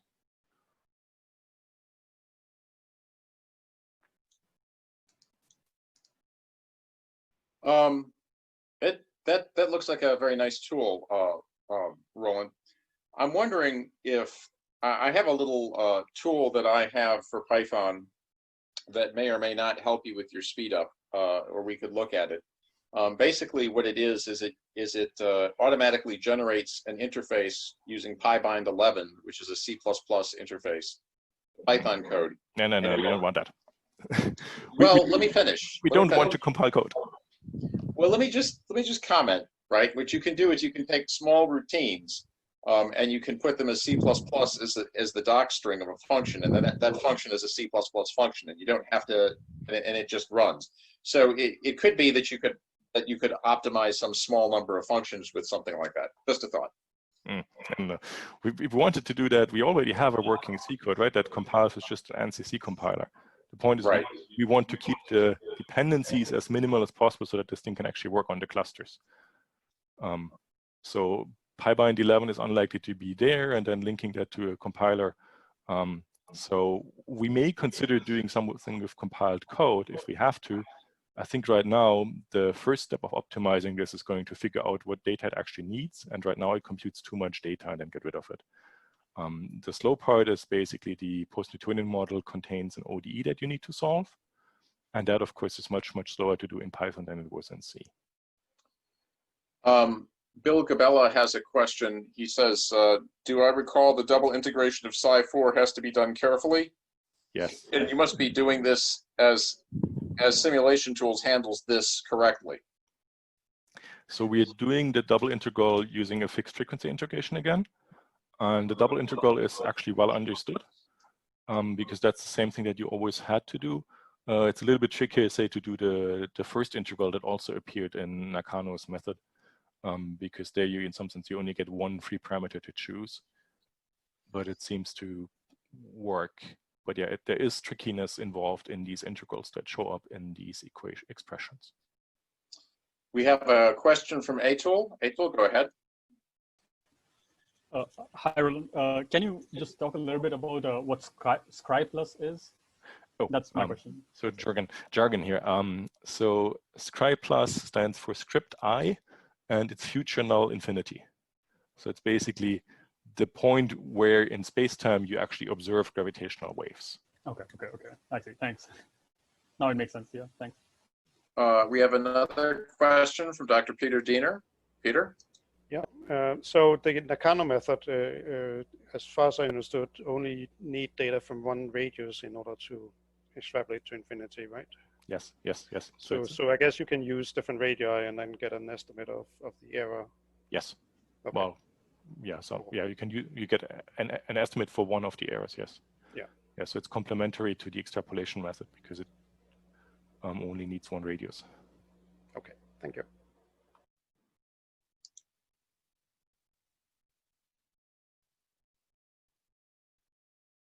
I see no other questions. Let's give virtual applause to Roland.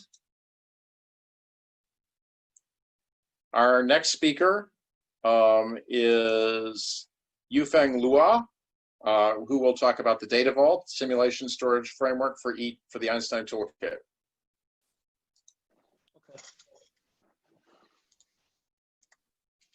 Hello, everyone. My name is Yufeng Luo, and I would like to talk about the Data Vault and its current development progress. So we know Data Vault is a simulation storage framework for Einstein Toolkit community. I will first talk about some motivation why we would like to have a Data Vault. So we want to foster collaborations. So we know there are research groups around the US and the globe using Einstein Toolkit. So we would like to have a repository for the collaborations between research groups. We also want to help and encourage new researchers to join the community. And lastly, we also want to the general public who are actually interested in the current research topic and they would just want to grab some visualization figures or they want to download some data set to play around with their local computer. Okay, and then I will talk about some infrastructures actually implemented. Einstein Data Vault is actually an open source based on Girder. It's another open source data management platform.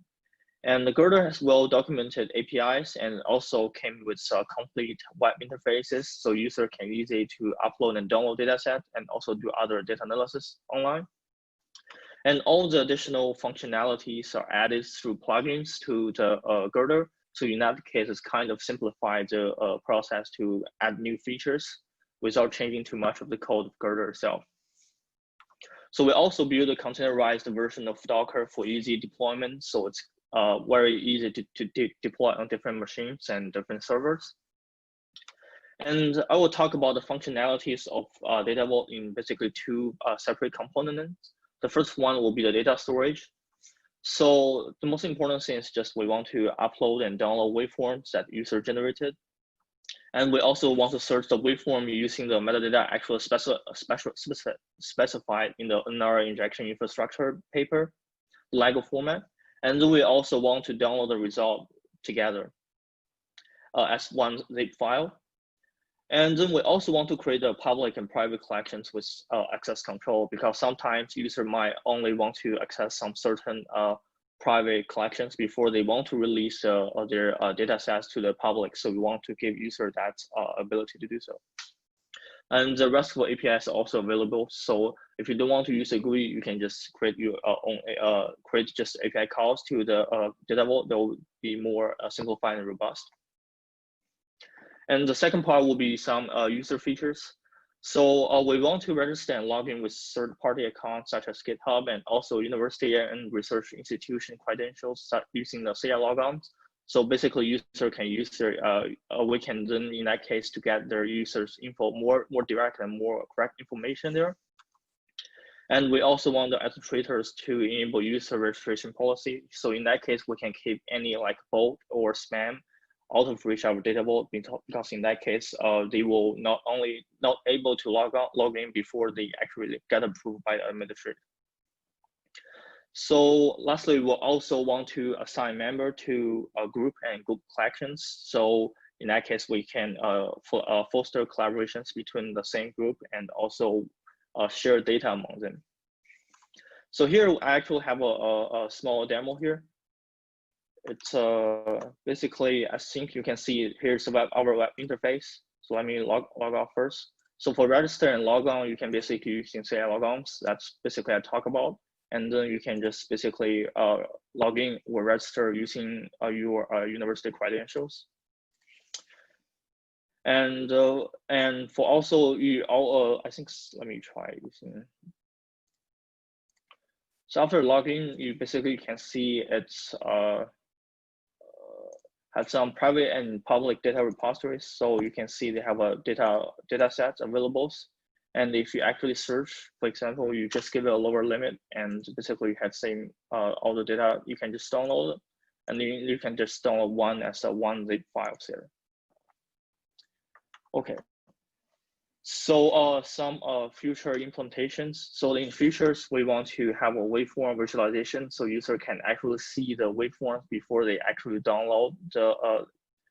And we also want to restrict the waveforms uploaded to our Data Vault because we want to make sure there's no spam or malware to upload it. And we also want to make sure they are actually comply with the LEGO format. We also want to have a distributed storage and deployment so multiple research groups can join together and host their data repository together. And I think that's it. So thank you for listening. If you have any feedback and comments, please let me know. Thank you.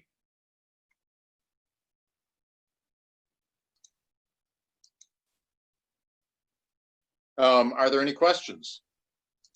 First, let's give some virtual applause. So I'm curious, how much storage do you have right now on the Data Vault? Okay, so right now I think we're actually testing it. So I think it's around I think 50 gigabytes because it's only a demo purpose. But we actually plan to host it on a larger server with some more storage. But that depends on like all the fundings issues. Okay. We have a question from Abhishek. Abhishek, go ahead. Yeah, so is this currently hosted on NCSA right now? Yeah, exactly. So I think if you go to the data vault at the dev.ncsa, I can just send this through chat. So you can just go there and, I think I can all post publicly.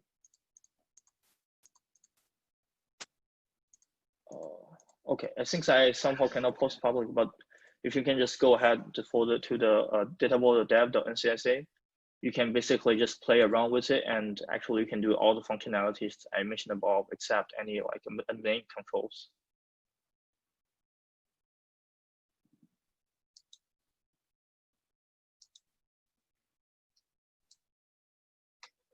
Okay.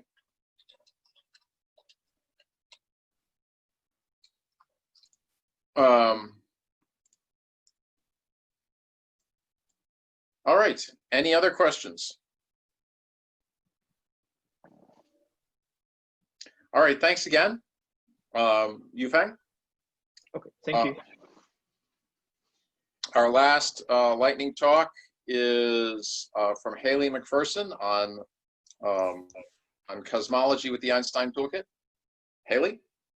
Awesome. Thanks so much. I'll just share my screen.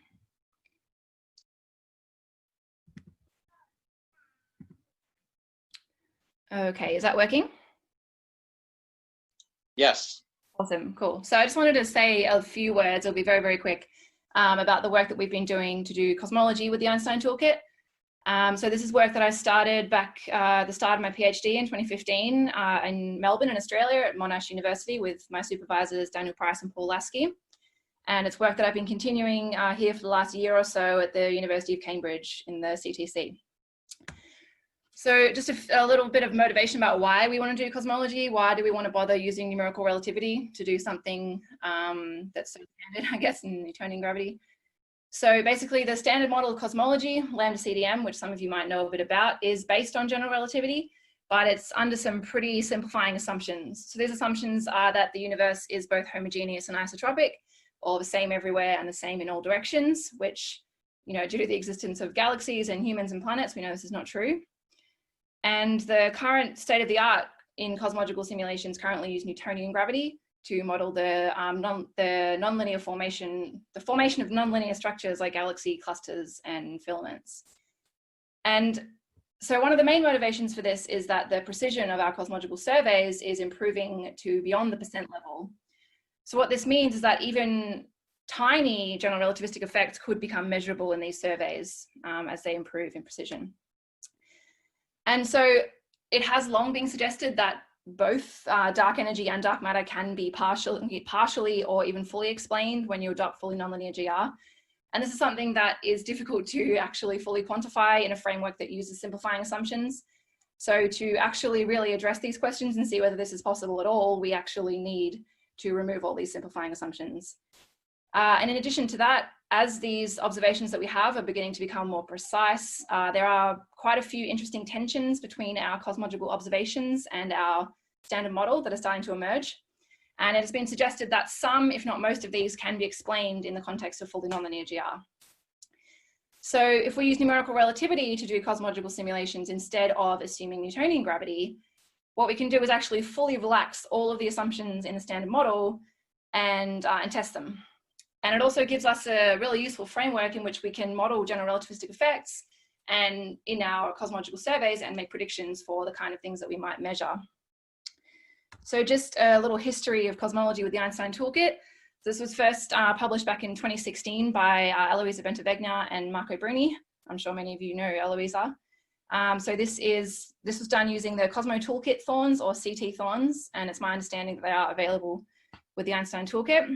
And so these provide cosmological initial conditions and evolution thorns for cosmological spacetimes. And specifically for the evolution is something called CT dust. So this involves just a pressureless dust fluid, so with P equals 0. And so what they've done in these few papers was to just evolve simplified perturbation, so just like a single sine wave perturbation that collapses over time, and studied the rate of this collapse and a couple of other interesting things. So check out those papers for the first cosmology with the Einstein Toolkit. But the way that we did it was a little bit different. So what we did is we wrote our own Thorn called FLRW solver, which is not yet available with the Einstein Toolkit, but hopefully one day. So what all this does is just provides cosmological initial conditions for the space-time and the matter distribution. And then this is just sent in to be used with the regular evolution thorns in the Einstein Toolkit. So specifically, we just use GR hydro for our evolution with small pressure. And we use the McLaughlin thorn MLB SSN to evolve the space-time in cosmology. And so specifically take a look at these 3 papers if you're interested in what we've done. We've done some things like evolving simplified perturbations, mainly for testing purposes. And we've now moved on to more realistic matter distributions like this one here, which I'll show a movie of next, but this really shows the kind of intricate large-scale structure of the universe where you've got clusters of dark matter and filaments and voids. So this actually works pretty well with numerical relativity, which is awesome. So this is just a little movie that we've got of our cosmological box evolving with the Einstein Toolkit and our Thorn FLRW solver. So you can see the redshift in the top right-hand corner up there. And this box is a gigaparsec on a side with pretty low resolution at the moment. We're only at 256 cubed. But this is really neat because we get a cosmic web that looks a lot like the regular simulations that we have with Newtonian gravity. But simulations like this can tell us about all of the GR effects on our observations due to the inhomogeneous space-time beneath this structure. So this is still a really new field. It only emerged for the first time around when Eloisa published her paper back in 2016. So there's still a lot to be done. And some of the things we're interested in is, well, first of all, it would be great to make this code public so that more people can get interested in cosmology and numerical relativity. And a few things we want to do is we want to look into doing some ray tracing so that what we can do is calculate synthetic observations inside these simulations to make predictions on cosmological observations. So at the moment, this is done separate to the Einstein Toolkit in a post-processing code that I've written in the last year or so. Some other things that we're interested in is something which may seem silly at first and did seem silly to me, but was to have a Newtonian solver for the right-hand side of Einstein's equations in the Einstein Toolkit. Another reason for this is so that we can make detailed comparisons between the same simulation run with Newtonian gravity and one with full GR. And the problem with this is that I'm sure everyone knows that different codes tend to give different results a lot. So if we could compare the same code with two different gravitational interactions, and that would really help us distinguish the GR effects from just code effects. And another thing we're interested in as well is at the moment, obviously we're using GR hydro, which is just on our regular grid with no AMR or anything. But the best way to describe dark matter is to use particle discretization as particles instead of a grid. So that's something that we're looking at implementing in the Einstein Toolkit at some point in the future as well. So that's it really. I just wanted to kind of give a little, well, I guess, flash talk into what we're doing, and make sure to check out our papers if you're interested, or send me an email. I have my email back here if you want to ask me anything. But yeah, if anyone has any questions, let me know. Sorry, that might have been a bit quick. That's okay. We have a question from Nikhil. Hi. So my question is that we have second order Lagrangian perturbation theory as well for having same type of simulation. So how does this compare to those simulations? And I mean, yeah, I get it. Like this is this is with the full GR, and those were with some approximations. And so how does this compare with 12PT simulations? And like recently there was, I think as far as I remember last year, there was that was published in which they used 12PT along with deep learning to get better results for these type of simulations. So I mean, like what kind of a comparison do you think can be made among these two types of simulations? Yeah, that's a really good question. And as I said, this field is still really young, so there's still loads of comparisons and detailed comparisons that need to be done.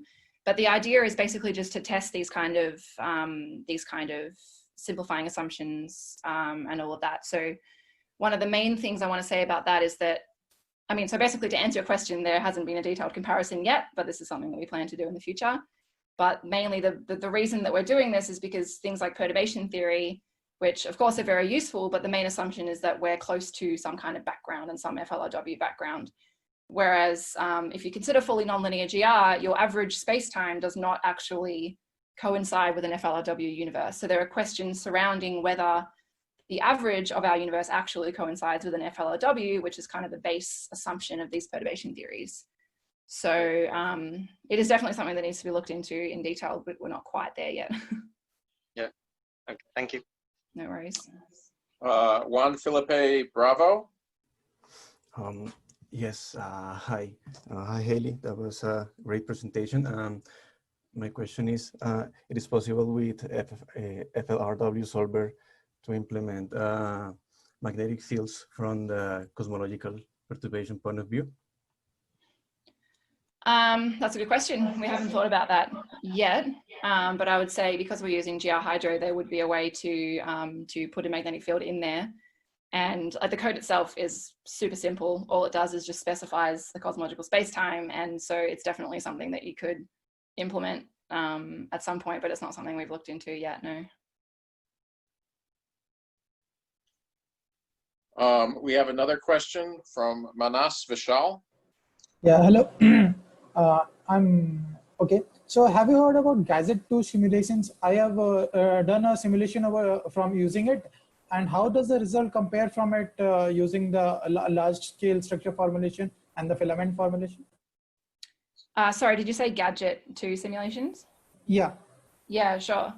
So yeah, so again, I haven't looked into comparing directly with these Newtonian simulations as of yet. But there have been some other groups who've done kind of like a preliminary look into the differences between these simulations, but basically it's tricky to compare them because of gauge differences. So obviously in full numerical relativity, we're in a different gauge to the Newtonian simulations. So the only way you can do it is by looking at the effects on specific observations. So I'm not sure about Gadget 2 specifically, and maybe I'm going totally off topic, but as far as I'm aware, the only detailed comparison is to do with the lensing power spectrum, and this was by a different group, and they found very small differences between the Newtonian simulations and the full numerical relativity. Okay, thanks a lot. No worries. Abhishek, I think I accidentally lowered your hand for you twice. If that's the case, you can ask your question now. Yeah, thanks. So could you clarify the statement? Sorry about my mic. Could you clarify the statement that dark matter energy can be explained with gravitational GR cosmological simulations? Because this, if I'm understanding, is different from what was mentioned in the morning, right, about modifications to general relativity. This is just regular general relativity on a cosmological scale, right? Yeah, that's right. So this is something that hasn't been looked into in any detail beyond the theoretical. So well, I've done some preliminary investigations into it, and the effect seems to be small. But the basic idea. So now I'm not so sure about the explanation for dark matter, but in terms of the explanation for dark energy, it's basically what I said with the previous question before, is that if you consider the averaged evolution in terms of fully nonlinear GR, it does not coincide with FLRW. So what you end up getting is when you look at the averaged equations in fully nonlinear GR, you end up with the equations that correspond to the evolution assumed in the standard model plus an extra term. And so the basic idea is that this extra term is just the lambda that we add in as dark energy. And so when you consider the fully nonlinear dynamics and averaging over them, that as opposed to assuming that our universe has this particular background cosmology, you end up with an additional term anyway, which can kind of replace dark energy.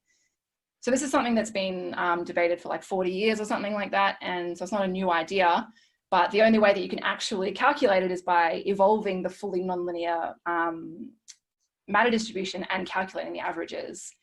So there's a lot of subtleties that go with this. So I'll just ask you to check out my latest paper on that one, and you can have more of a read about it. I hope that made sense. Yep, thank you. No worries. And we have we have another question from Peter Diener. Yeah, so as far as I could see, your simulations are currently done in Unicred, right? Yes, that's right. Do you ever imagine having to do mesh refinement for the space-time evolution? Yeah, we've thought about it. At the moment, we don't really think it will provide much of an advantage because if you look at like this space-time, you can see that like most of the grid is covered by some kind of structure. Yeah. So if we look on smaller scales where we have, say, a really large void, then yeah, it might come in handy. But in terms of these kind of size simulations that we're looking at now, it wouldn't really pose too much of an advantage, we think. That's what I was thinking as well, yeah. Yeah, sure. Awesome.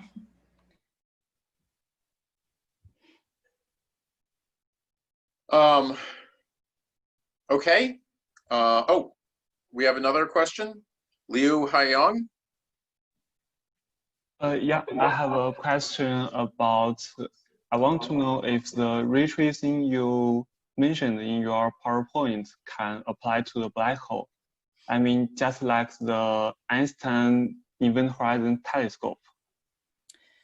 Yeah, that's a good question. So at the moment, I'm nearly finished writing it, and I'm trying to keep it as general as possible. So the idea is that you would just input some kind of space-time, and then where you want your observer to be and where you want your source to be, and then you would.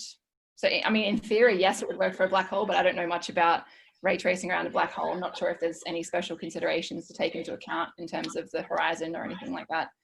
So I'm writing it with cosmology in mind, but also trying to keep it as general as possible. So. Okay, thanks. No worries. I have one more question from the chat.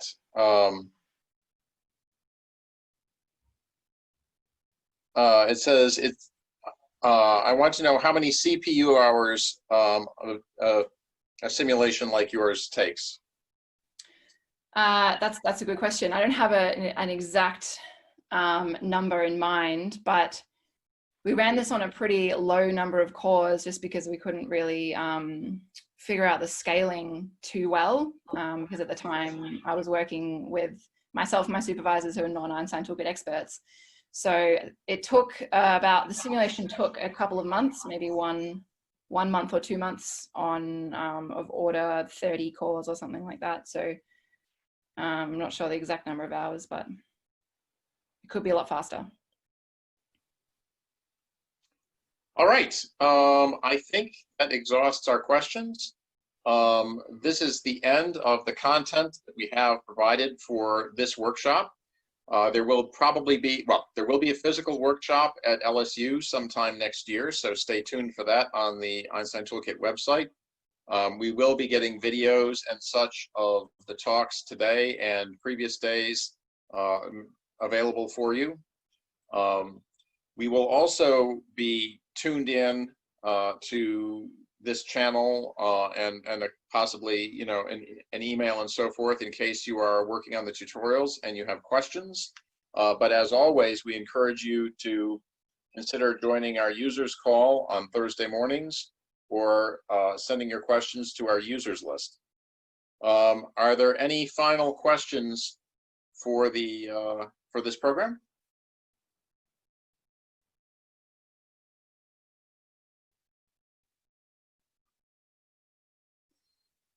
All right. Well, thank you all for coming. Thank you all for participating, and we'll see you all again.